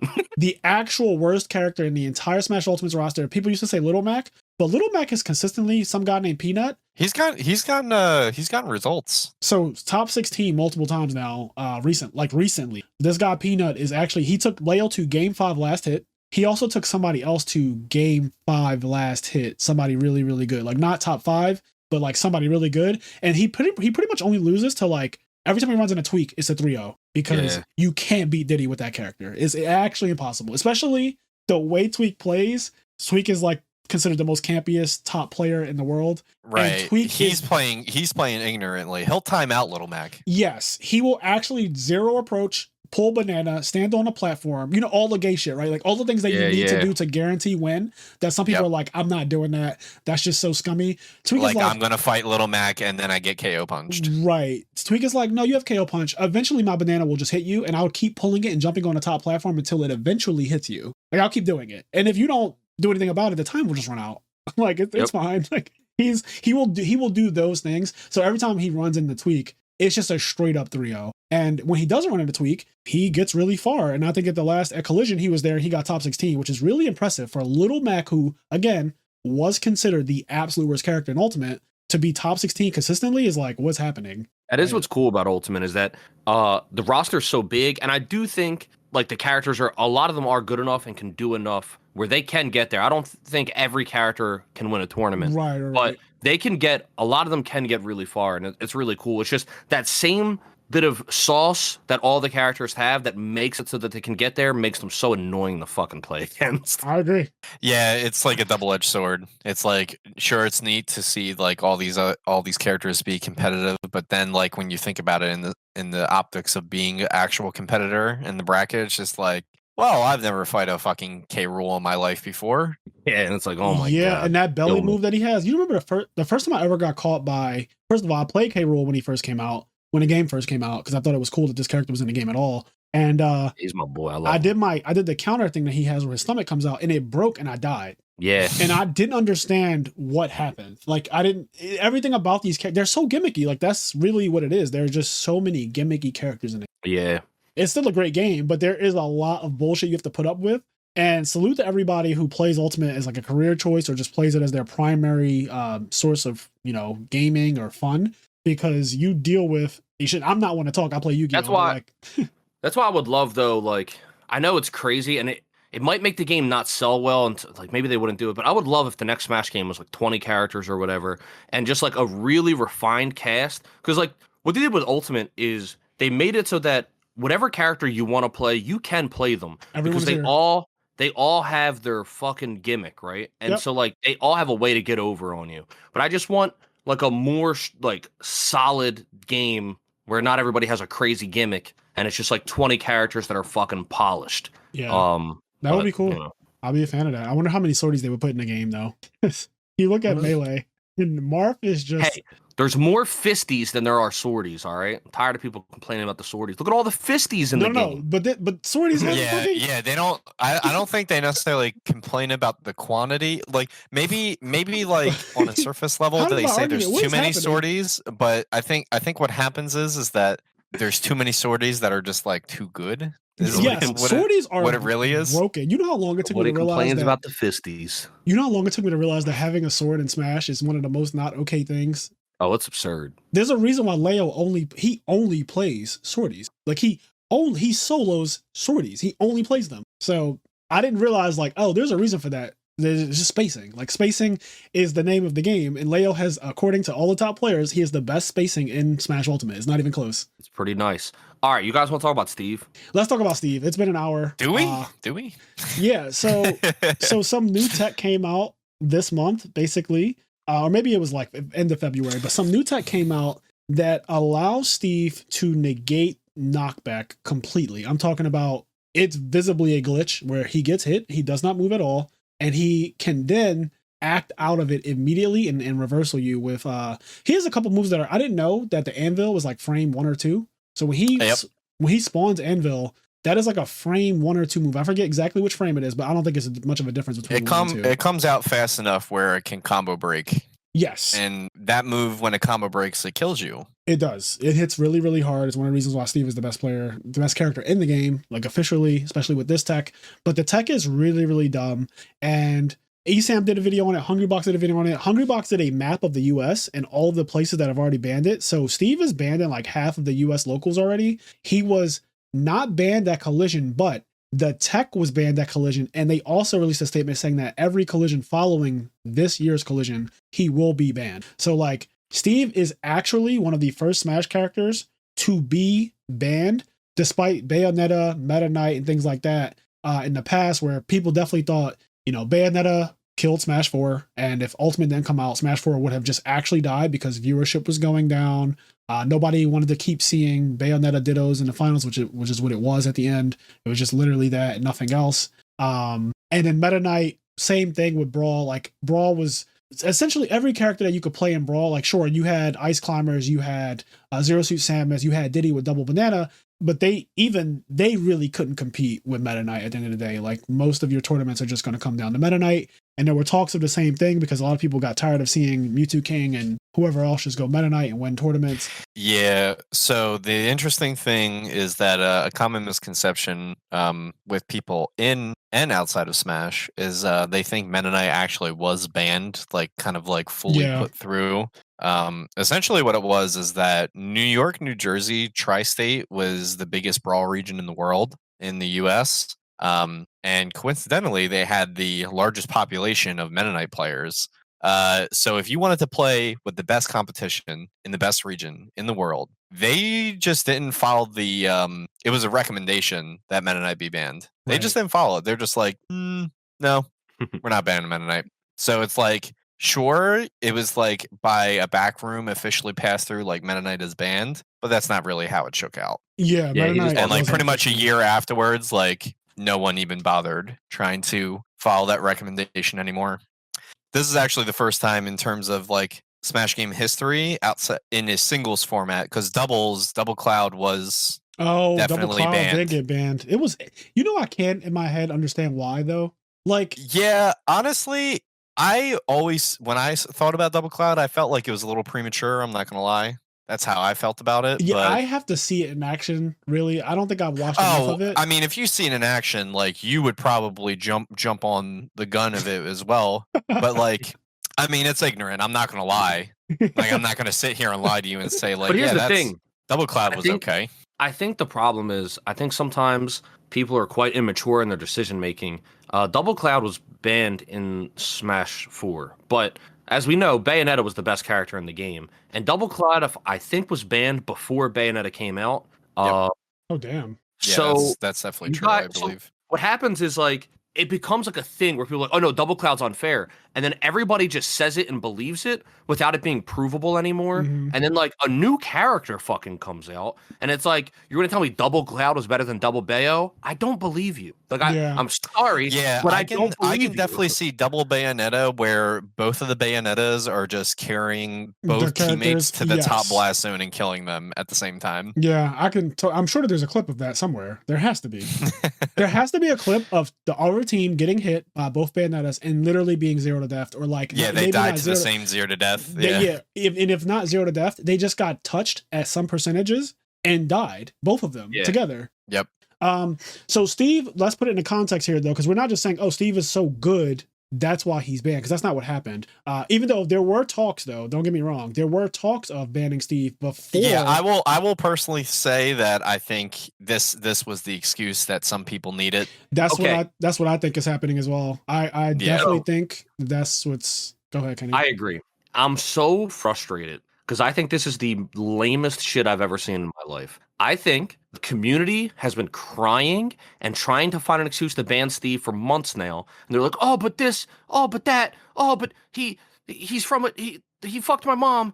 Like, everybody hates Steve, and they've been crying about Steve for months, and they've been trying to find an excuse to ban him, right? And now a glitch comes out, which, from what I've heard, I don't know if it's been updated, but when the glitch first was discovered, apparently people said it's like really hard to execute. It's not easy to execute, and even if it is, Steve has been out for 2.5 years, and it hasn't been like, people don't accidentally do it. So from my purview, it's a very bannable thing. Like, we've banned techniques in Smash games, in all of them. There's things that characters can do that we like go. Wobbling was wobbling banned. Like, wobbling is right now. Melee. Also, there's also like a freeze glitch that's banned. There's Peach stalling with Peach Bomber stalling on the bottom of the stage. Like, we've banned things that characters can easily do all throughout the history of the game. I think if any other character in the game was able to do this tech, that character would not be banned. They would just ban the tech because they weren't looking for an excuse to ban Pikachu. They were looking for an excuse to ban Steve. This came out. Instead of just saying, you're not allowed to do that, they go, oh, finally, we have an excuse to ban the character. And I think it's the lamest shit I've ever seen. So let me play devil's advocate, because I've watched a lot of videos on this. there's a couple things to unpack here. So apparently the tech is very hard to catch mid-match, and what ends up happening is somebody who plays against a Steve, they lose. They say, I think this guy cheated. You know, that's what people would do because humans are fucking going to human, right? Now the TO has to fucking review the match. Like, you have to watch the match to see if, because it is apparently, it's when you're getting wobbled. Hungrybox used this example. I just listened to a Hungrybox video today at the gym. Hungrybox used the example of saying, when you get wobbled, it is fucking blatant that you are getting wobbled. There is no guessing that it's happening. When Peach is doing the bomber thing constantly, there's no is that happening, right? Like, it's not to the plain naked eye. Everyone watching it can see you're getting wobbled, my guy. With the Steve tech, it literally can go unnoticed because of how fast it is. And Steve has like weird, his actual graphics are so weird anyway. Like, he doesn't have the same exact movements as any other character in the game. Yeah, when he experiences hit stun, it's like it doesn't actually have a different animation than like his falling. It like looks identical. So that's why I keep saying, like, to again play devil's advocate, because I do think that what you are saying is correct too, though, Kenny. I think that people are using this as a reason, as an excuse to get this character the fuck out of here, because they already wanted him gone before this. This was just like, oh, now we have it easy. But I will say, as far as policing it, because that's essentially what you're asking when you say ban the technique. It's not logistically possible. Policing it is actually harder than you think because of how hard it is to catch. And then the problem of, even if somebody, like, you can catch it, right? Like, we will watch it back, like, oh, you can see he did it here. But the problem is, how many times during a tournament are we going to have to deal with people going, I lost to Steve, I think he cheated me, let's watch the tape back. Like, right, and because these are the same people, you know, doubling back to it again, because I think we're all in agreement. This is definitely like the opportune time to try to ban Steve if, like, you're on team ban Steve and you've been it since '86. Right. It's like those are going to be the same people that are, you know, calling the yellow card after every game. And it's just going to be like endless setups that are just like calling constantly. No, if you go ahead, Kenny. If you do a false flag Steve call, if you do the Steve tech or do a false flag Steve call, you fucking lose. You're out of the tournament. But you know what happens when you do that? When you punish the victims? Yep. Less victims come forward. Less victims come forward. I'm not like, you're not a victim. When you say, if you accuse somebody of something and then it's because all it's gonna be, he's gonna be like, oh well, I could have sworn that he did, you know? Yep. And then when you say, well, now people get punished for I don't even really know what it is. People get punished for unfounded claims. I don't even really know what it is. That's what they would say when they get caught. They're like, I don't even really know what it is. Like, I thought it was. I thought he did it. Someone said it in the crowd. They said it behind me that he did it. You know what I would make them do? I think I do agree that, because I've seen it, it is harder to police than wobbling, right? But I mean, not every game's on stream or recorded, right? But it's like it requires a very smart solution, and I think right now the community is definitely to get out of the pools. I don't know, you suck, but no. if you got to cheat to get out of pools, you're a bitch. But I was gonna say, if it is a recorded match, right? I would like if you think he cheated you got to go review the tape, find where he cheated you, and then show it to me. Okay, that's fair. So every Steve replay has to be saved. All right, every Steve replay has to be saved. I'm down with it. You ready for this? The TOs that already run the brackets shittily, you know, shout outs to TOs. Like, they're doing a selfless like task, like, and they don't get enough. No one thanks them. Usually lose money. It's no very one thanks rare them. They actually make money. Everyone shits on them for everything. But when their tournament is fucking burning down, everything's going bad, and then you have the fifth person today asking you to just watch their Steve replay. All right. Yeah, I mean, you know what I mean? There's no perfect solution that I have in mind besides like modding the game to pretty much patch it out. Like, if you get someone smart, like, we're not. That's not a solution. Yeah, that's not a solution either. Right. I think so. It's like it is the unfortunate thing where it's like it is game breaking enough that I do think it warrants a ban.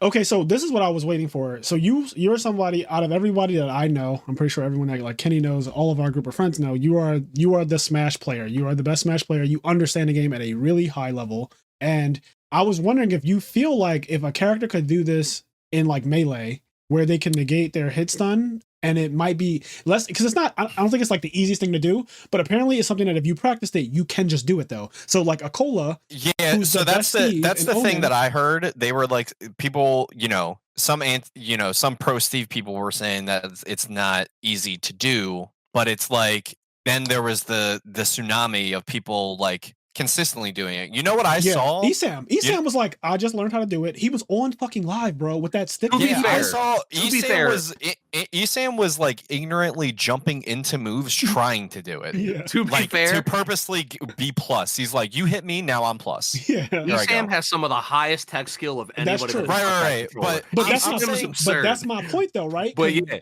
But no, it can be done regardless of how hard it is. Like it can be done because Melee is considered a hard technical game too. Like button presses per minute. I mean, Kazuya's combos are hard. Oh yeah, Riddles. Okay, so there's no other Kazuya doing what Riddles does. Yeah. Like if it was so easy, if Kazuya was so like ridiculous, why is there one? Like there's one Kazuya. Yeah. There's not two Kazuyas in Ultimate. You can't name two. You cannot name two Kazuyas. There's one. So that tells you right there that it's not easy, but that doesn't necessarily mean that it's okay. And so we want to make sure we understand that.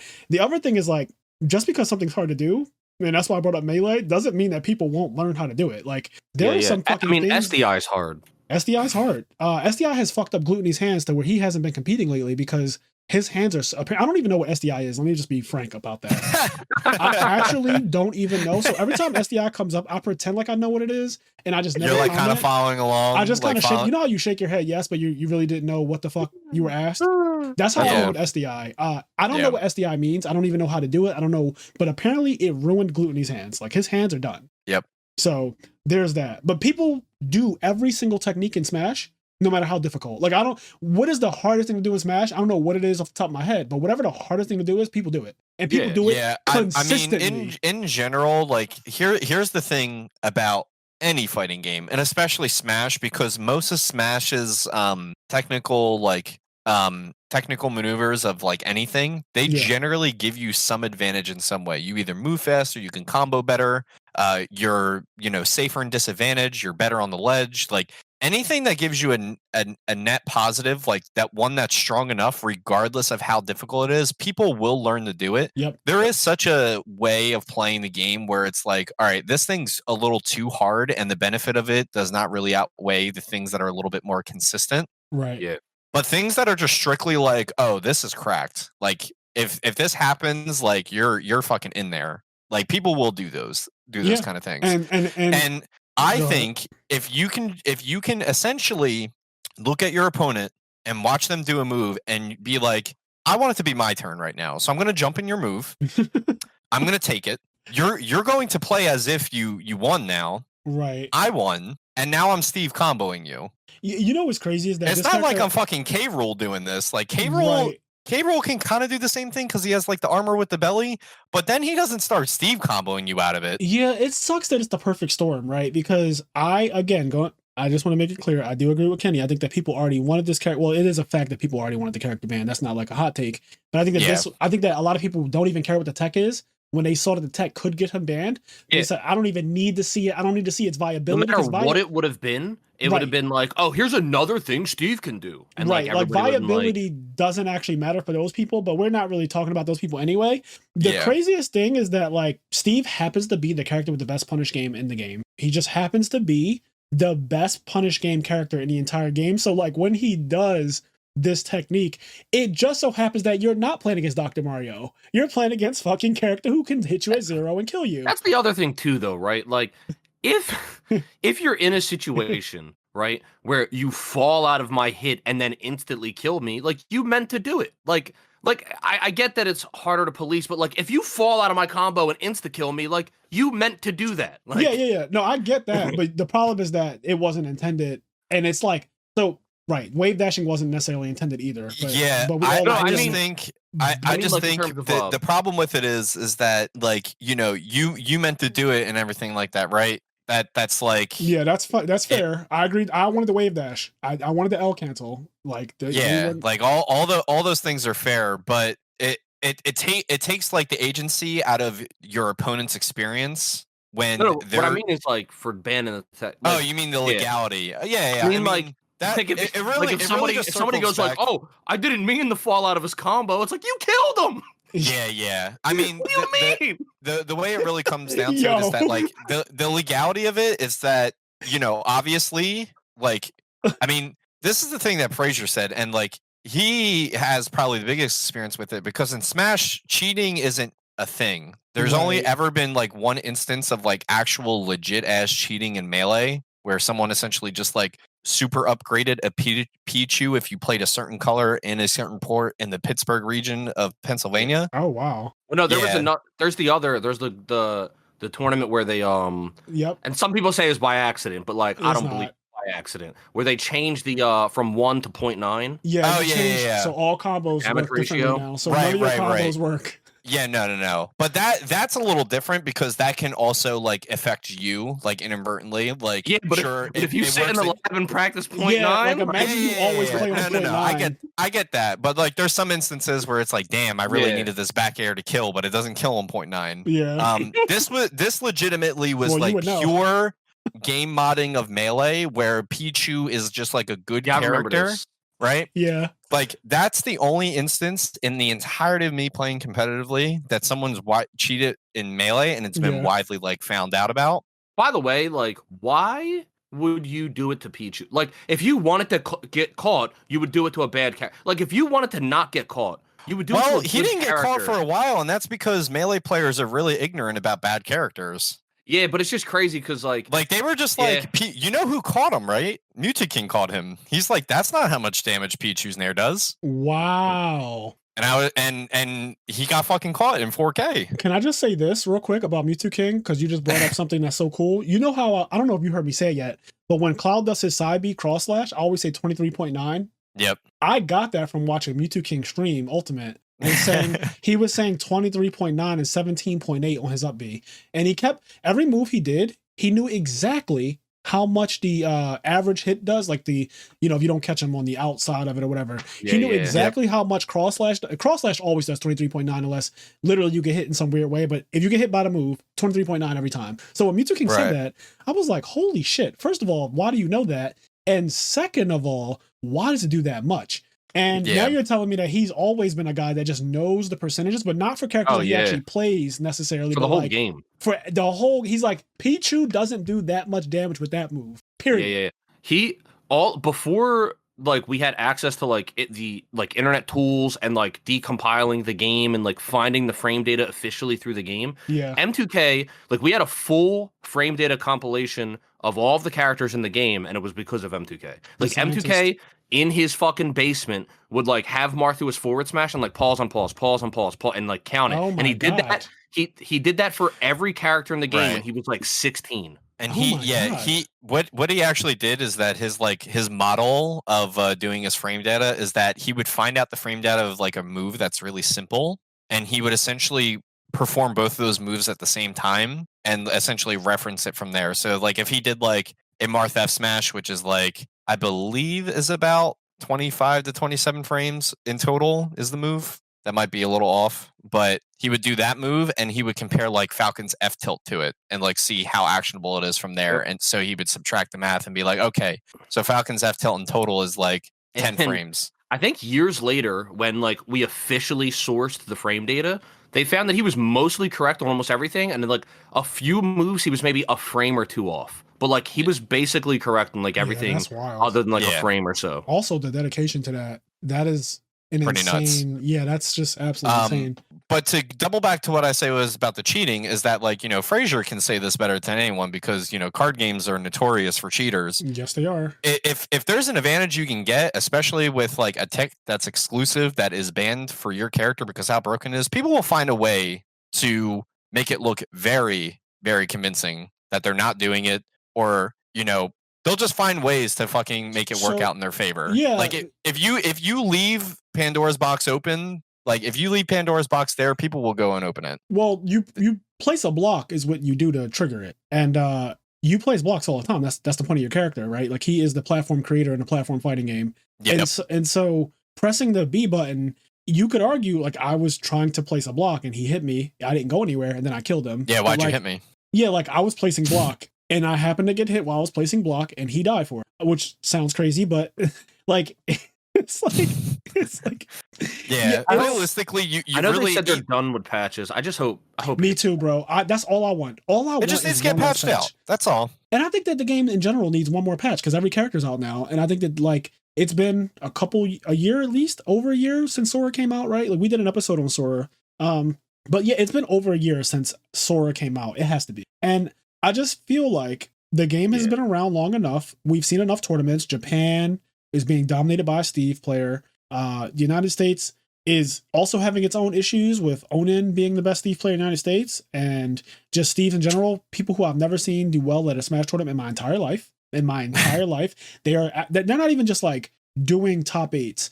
One of them beat Leo 3-0 and then won grand finals like without dropping a game. It's like that's what needs to happen. Instead of everybody like just shit hating Steve, the entire internet needs to fucking spam tweet Nintendo and like Sakurai. Well, there's a community of people on Twitter saying that that's what we need to happen. So what they want to do is they want to ban Steve in every region, including Japan, but mainly Japan. They want it to happen in Japan more than any other region for obvious reasons. Right, because that's the place to be. That's the Mecca. That's Mecca.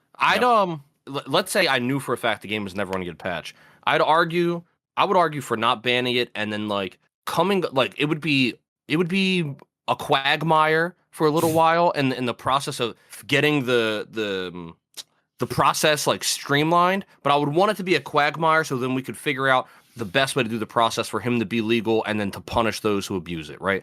But in the idea of banning the character in a way to make it even more obvious to Japan specifically, because that's where the company is, and like putting it in their face and like just praying to God for one more patch. Like I'd get behind that, because it's just like we need to do everything we can to like get them to realize there's a problem. Yeah, because they didn't intend for a character to be able to get hit stun. The point of Smash is obviously characters get hit and they move because they got hit. And he's the only character in the entire, I don't think this has ever happened in Smash history, the only character that can get hit, and I'm talking about Donkey Kong, fucking neutral B, Kong Punch, whatever, doesn't move. Like will not move. I'm going to stand here. I'm still here. If the move doesn't put you in tumble, and it is not even just as clear cut as that, but if the move doesn't put you in tumble, which when you're at 0, like a lot of moves don't put you in tumble when you're at 0, he can negate. Well, even percent actually doesn't even really matter for some of the moves. Yeah, no. Some of the moves, like Inkling's up air, it has. So here's the thing about about this tech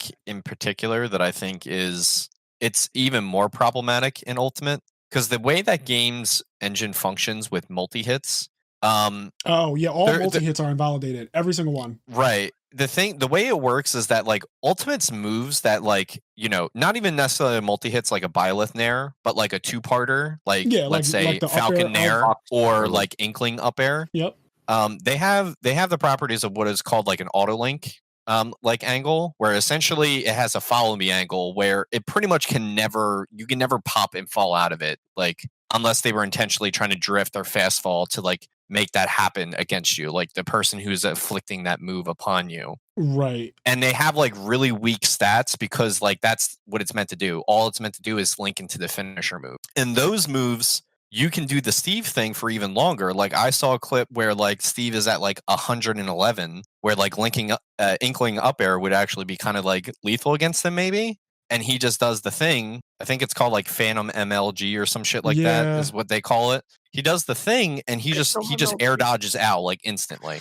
And the second hit of up air completely whiffs. So it's like it actually even has a compactional issue with Ultimate, because the way the game's engine functions with some moves, it's even better in this game than it would be in any other Smash game. Because the thing about like some multi hits, like it's crazy. This is the Smash game where multi-hits are at their best because of that change. Because unfortunately, in most Smash games, multi-hits are just trash. And I wish in all of the Smash games, like I wish in Melee, multi-hits weren't like, because Fox is like, his like super kick, his Chun-Li kick. It's a forward fun air. But like, no, not the forward air, just like the jab Chun-Li kick. Oh yeah. And that move's horrible, but like it's a cool move. Like I hate that there's some moves that are unplayable completely, and it's cool. Like I like that Ultimate fixed that for a lot of characters. A lot of the patches in Ultimate, a lot of the patch notes will just say made this move connect better, right? Or something along those lines. Whatever jargon they use to say it. But I would always wonder at first, like, why are they like it would be Fox's forward air, for example. And it would be like made sure that it connects. And I took it for granted because I didn't realize that in older Smash games, those moves suck. Like they just have an inherent problem. But then Smash Ultimate was like, we intended multi-hit moves to hit basically always. And so the fact that when Ultimate first came out and people were still popping out of them and they just weren't working, they put in several patches, like pretty much every patch has a character who has a multi-hit move getting fixed. And so it's intentional that multi-hit moves are supposed to actually be multi-hit. And then here's Steve, who's like, well, that doesn't apply. If you ever do a multi-hit move on Steve ever, that tech can be used against it no matter what multi-hit it is, no matter how strong or weak it is, it can be used even if he's at 9999, he's going to fly out of it. Because like I said, that follow me angle, like the way those kind of hitboxes are designed, they have like a really low knockback, maybe even no knockback growth whatsoever. And I really hope it gets patched. I just hope. I know it's a long shot, man, but I really hope the game gets a patch. I think it's so cool that Steve is in the game. Like, I didn't grow up with Minecraft. I don't personally really care about Minecraft. It's not a game I grew up with. But I remember arguing with some of my friends because they were like so mad Steve got added to the game because they were like, he's so corny and like blah blah blah. But like, if Steve is for all of the old heads like me that were excited and happy that Banjo-Kazooie got in, like you have to realize Steve is Banjo-Kazooie for a lot of kids. Yeah, like he just happens to be broken. He may not be your gaming like icon for like your age group, but he's like trillions, millions of kids around the world. Yeah, right. Like, Steve is more important to like more people than you could even imagine. Like Minecraft is, I think, the best-selling game of all time, or if it's not the best, it's like top 3 or something. Like it's so fucking high up there. I don't know, but yeah, he's a really important character. I know because of my stream, I'm friends with a lot of people that are like up to 10 years younger than me, so early 20s, and like for all of them, like they grew up with Minecraft. Like that game means a lot to them. So I was really happy that he got in the game because it's like it's important for a really large group of people. So I don't know. It's just really unfortunate and sad to me that so many people hate the character, and then on top of that, he ended up getting this broken glitch that makes people hate him more, and then he gets banned, and it's just like it's really unfortunate. Yeah, it's a big downswing for the Square man. Yeah, and at the same time to talk about, so I guess at this point this is just a full on like Smash/fighting game episode, but at the same time, Smash happens to be going through one of its most difficult moments in history. Yeah. And this was the last thing it needed. So the whole Steve tech coming out and that being controversial and whether to ban him or not is one thing.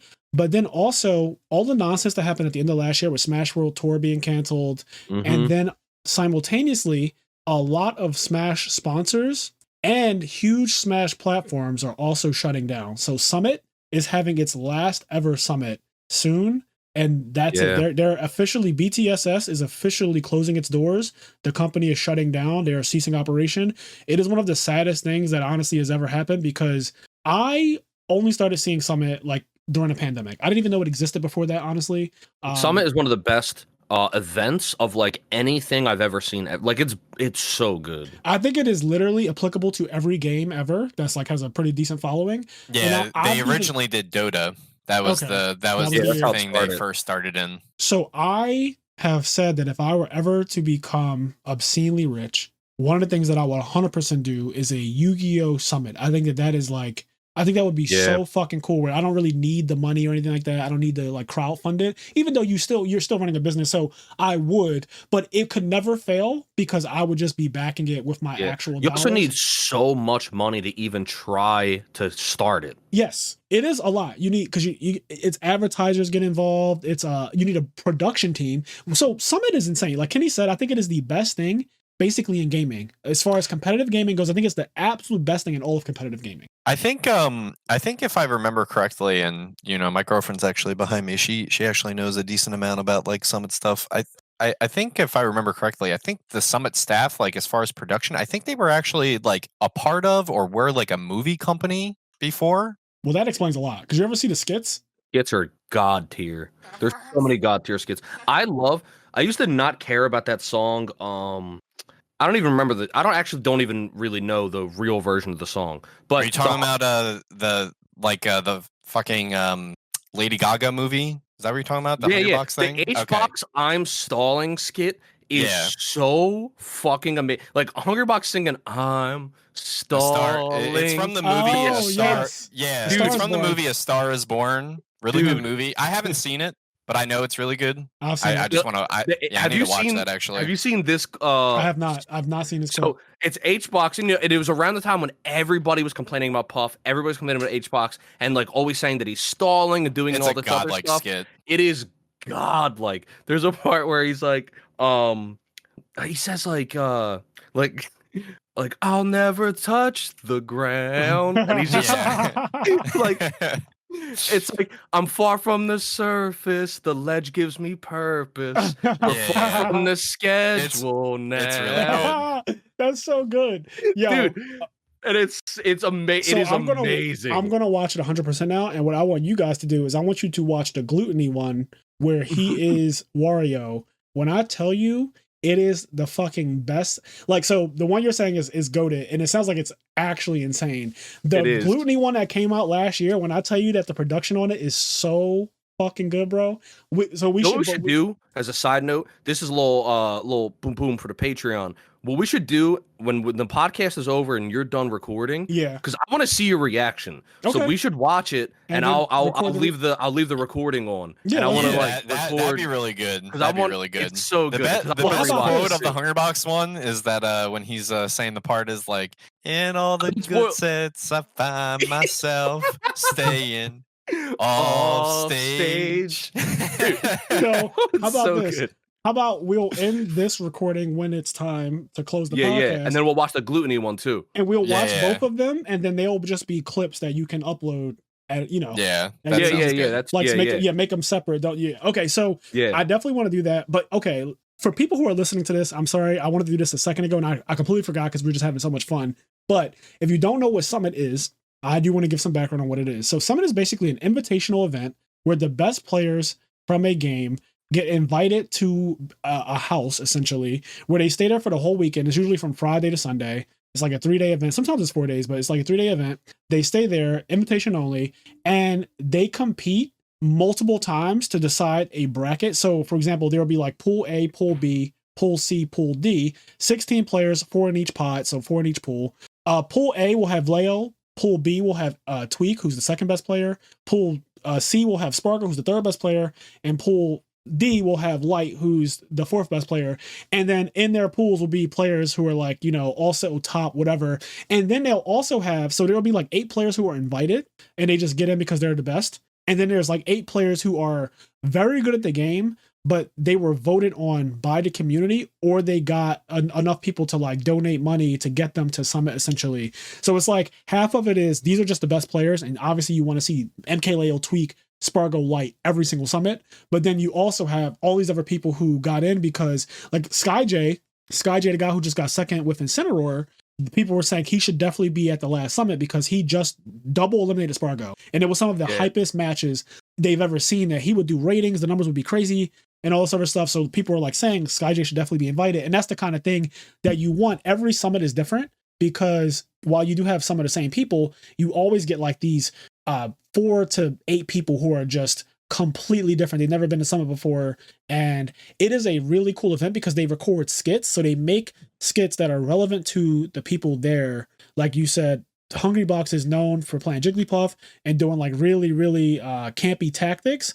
So they made a skit out of that. And when I tell you the production value on these things is really high. It's not some just bullshit guy with an iPhone recording a video and trying to be funny and it's just not funny at all. These things are like, the editing is insane, the special effects, there's CG, there's all types of stuff going on. Costumes, like the one that I'm talking about with Gluttony has like a full-on costume change and it's crazy. They go hard and it's really well done. And to me, it's like Gen Con, like the best 4 days in gaming. It reminds me of something like that. Like it's just so good. A bunch of them, at least I know I'm most familiar with the Melee ones. I actually don't think I've ever fully watched a Smash Ultimate Summit. I've seen like sets from it, but I never fully. But I know a lot of the Melee ones had like themes, and so one was like super anime themed, and so like the intro to the summit was they remade the Evangelion opening, but with all the Melee players with like M2K and Mango, and like they would like put them in the Evangelion opening. It was so fucking funny. Yeah, I love it. Summit is officially closing. They said that they can no longer afford to run their operation, and instead of shame. instead of running it into the ground, they decided that while there's still some money left, they can offer their employees severance Yeah. and let them go now so that they can find another opportunity instead of literally getting the bank to zero and then saying, so by the way, we have no more money, we can no longer pay you, and you're let go today. Go find something to do. Just to go to show you something Stang0 said earlier, like shout out to TOs, like their job is hard enough, and you know, they don't really make that much money. Summit is like the most successful Smash event, and it was running bankrupt. Yeah, hundreds of thousands of dollars. Yeah, I mean well, not even thousands. There's definitely like millions, like in terms of BTS, like their output. I'm saying per event. Like literally, literally like the other prize. events. Yep. Yeah, literally the prize.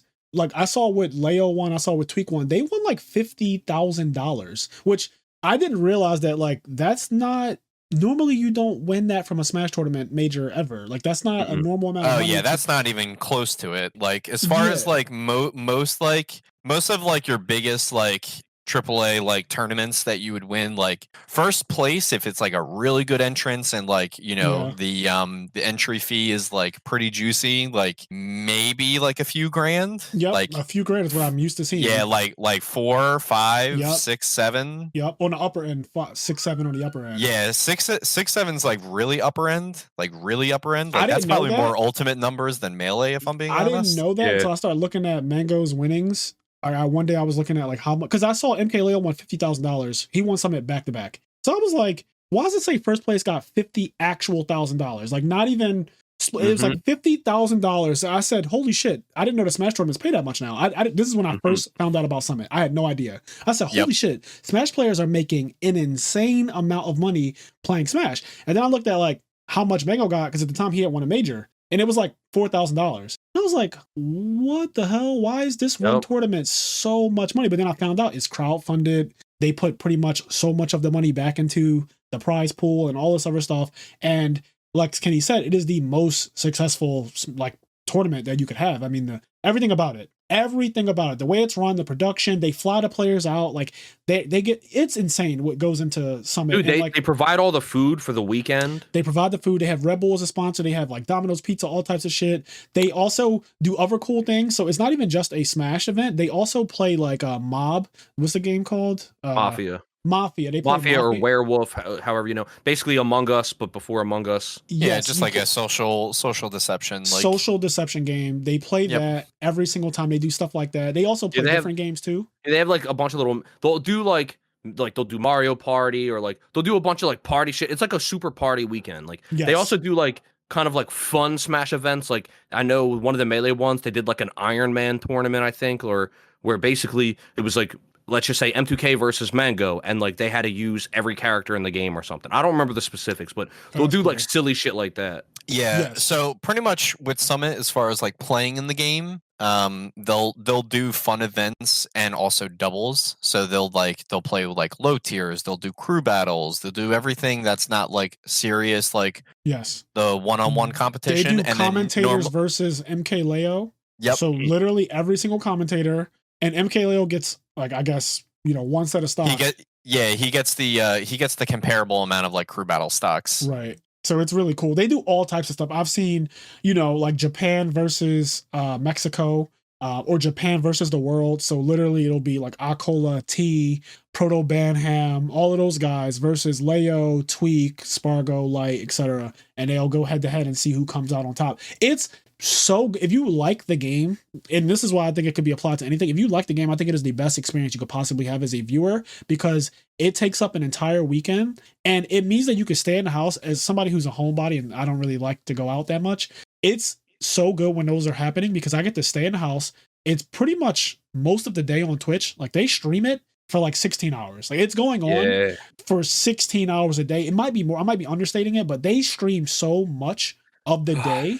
I know it's crazy. I know there's people out there but like sometimes I wish the pandemic was back, yo.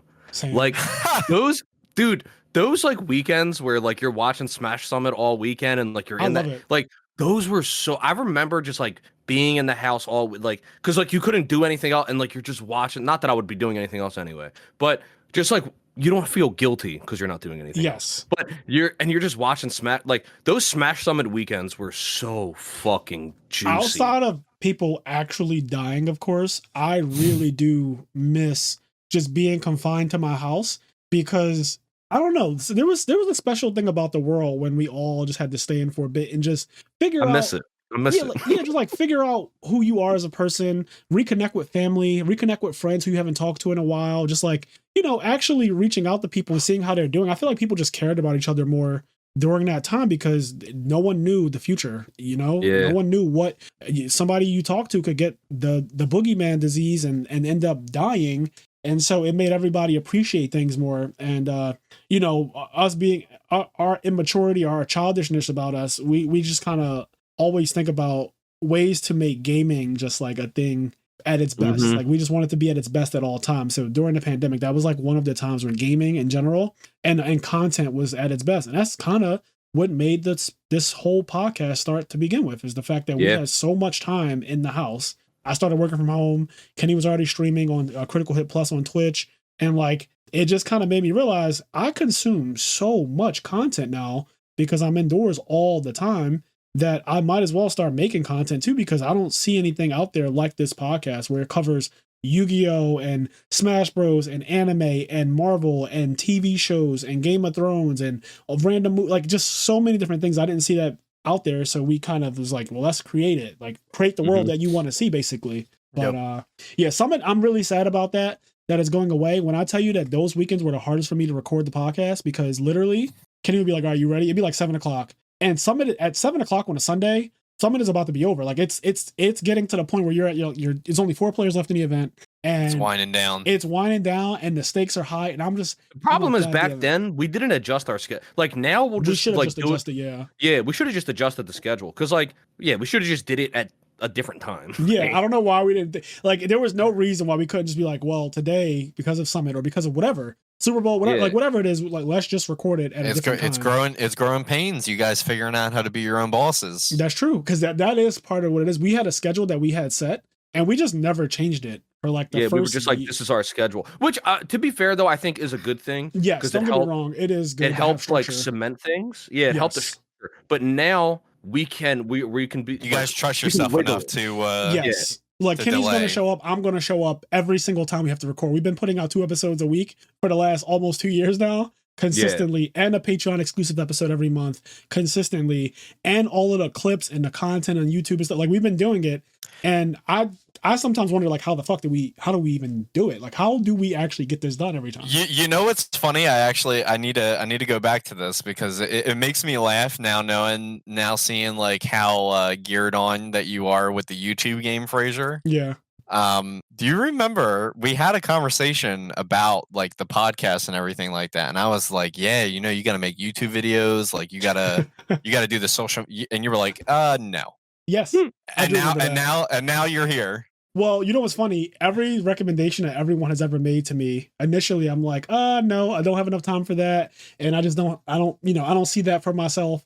And I'm pretty much doing every single one. So you're not even the only person that I've told no. And now I'm just blatantly doing every single thing that everyone has recommended, basically. You listen to that? I don't know your name, but the truck driver, maybe the episodes will get longer. Nope. In fact, we're about to wrap this one up. So thank you guys to everyone on our Patreon for subscribing to the IMNerd podcast. We appreciate you a lot. And as always, I want to give you guys a shout out. Thank you, Stang0, for coming on the podcast as well. We're going to bring you back for a Yu-Gi-Oh episode to talk about some Edison and Hearthstone and stuff that we didn't get to talk about today, because the Smash conversation was actually insane. Like I enjoyed this episode so much. And I hope that Smash recovers. I'm sure it will. It always does. It's all of esports. All of esports is currently in a low right now slump, in terms of I believe in Smash more than like anything, because some people are young enough to just not even know. There was a point in time when a big Melee tournament was 7 people in a basement. Like that was a big Melee tournament because like the game was on its way out, and like now here we are. So I believe. Yep, I feel the same way. I believe in Smash. Has been around for 22 years as far as Melee goes, which is like the biggest, and it's still thriving. And even though it's a rough patch, it's not a rough patch for just like gaming or just for Smash, it is literally across the globe. We're in the technology field, yeah. We are in a global recession, okay? Like the entire world right now is not doing the best economically. And so it's affecting everything. And obviously technology, because technology is something that has really high costs, especially really high salaries and really high pay, a lot of that stuff is being scaled back. A lot of people are being laid off from their technology jobs. I know a lot of software engineers, computer engineers, a lot of people who do content creation and stuff like that, advertising, all of those budgets are being slashed because it's easy to have the budgets for that type of stuff when everything is doing well and you're beating your projections on revenue every single quarter. But now that even my company, like we're an advertising company, our revenue and stuff like that, everything's been down. Like everything has been down across the board.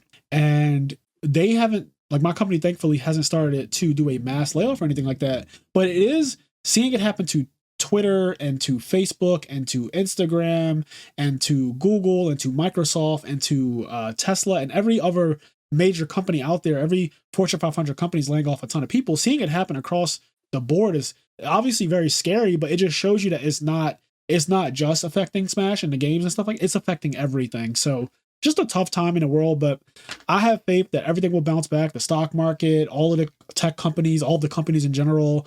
I think that everything will bounce back because I'm not just because I'm an optimist, but I mean, you look at any economical downturn, there's always going to be at some point a turnaround and it goes back up. That's just what happens. These are some of the best times for investors because things are really, really like, buying into companies, investing in them right now is really cheap.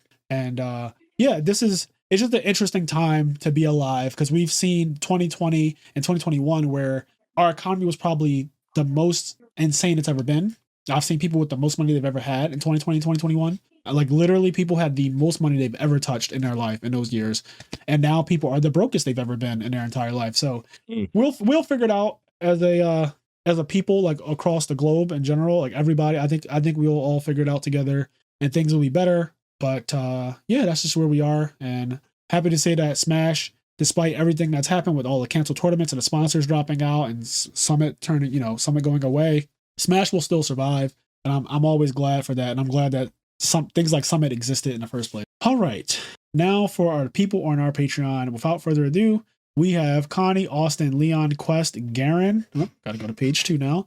Xavier, Hylian, Dimitri Barnes, Vinny Casello, Dominic Roberts, Giovanni Avalos, Alex Flamer, Henri Reynolds, CJ, WK Dad 1, Dan Variable, First to Home, Dallas Fernaris, Estat Akuma, Mitchell Nellis, Midwest Gaming, William Shapiro, Dimitri Sophirdis, Vince Marquette, Dallas Bailey, Doc and Ziggy, Roz Weiss, Nick Stang0, Hanto, our 2-time national champion, Vincent Zen, Sarah Maria, Sunny Top Cut Podcast, Alex Ahern, Philip Campa, Jalen Haskins, Raleigh Melfi Slump, Chris Lynn, Wookie159, MSW2389, Edison Club, Kyle Batelho, Brandon Moore, Sugal, Nick, Mr. Soltai, Nafa, Corey Fowler, Omar Ramos, Elijah Barfalt, and Kenny. True Hero, Tyler Tadeo, Majora X, Anthony, Matt Glenny, and still, I need to know this guy's other name, but Rogue and Tier 2 are the polite terms for bad deck. Still can't believe that's somebody's Patreon name. I feel like that's a shot at me. And I think you know what, Fraser? Next MMP that we record, I better not hear you say any deck is bad. It better be like, this is Tier 2. Yeah, because I shit on. But never actually put it on a list where it is. It's like, it's Tier 2. Yeah, because and then the tier list video comes out like, didn't you say this was Tier 2? I'm like, I don't think so. I'm noticing that obviously whoever put that there wants this to be read out every single episode essentially. And it's not being read out by me. That's all I'm saying. So, it's not being read out by me for a reason. But yeah, that's a really funny name and it's a very long name. And I appreciate you, King, for doing that because I just think it's really funny. It's a good use of what we just talked about. You can change your display name on Patreon. And a lot of people have done it now. Now that we put that out there, by the way, people have blatantly changed their display name because some people just have their first and last name, and that's fine if you don't care. But then some people are like, well, I don't want you saying my first and last name. Yeah, some people are like, holy shit, my first and last name are up there. Right. Some people either don't know, don't care. And then some people are like, well, I have something else to promote or whatever. And they want to change it to, whatever they want to. So I appreciate that, now you can do that and you can do funny things like this where it reads off. Now, please God, don't everybody do that all at once because that's a lot. That's a mouthful, but I do appreciate the one person who did change it to a sentence that you have to say every time. That's really funny. Anyways, as I always say, guys, do the things that make you happy, including enjoying one of the best fighting games, in my opinion, the best fighting game of all time, Super Smash Bros. And despite all of the crazy things that are going on with it, Smash will always survive. And yeah, one more patch. That's what I want from this. So long, Smash Summit. So long.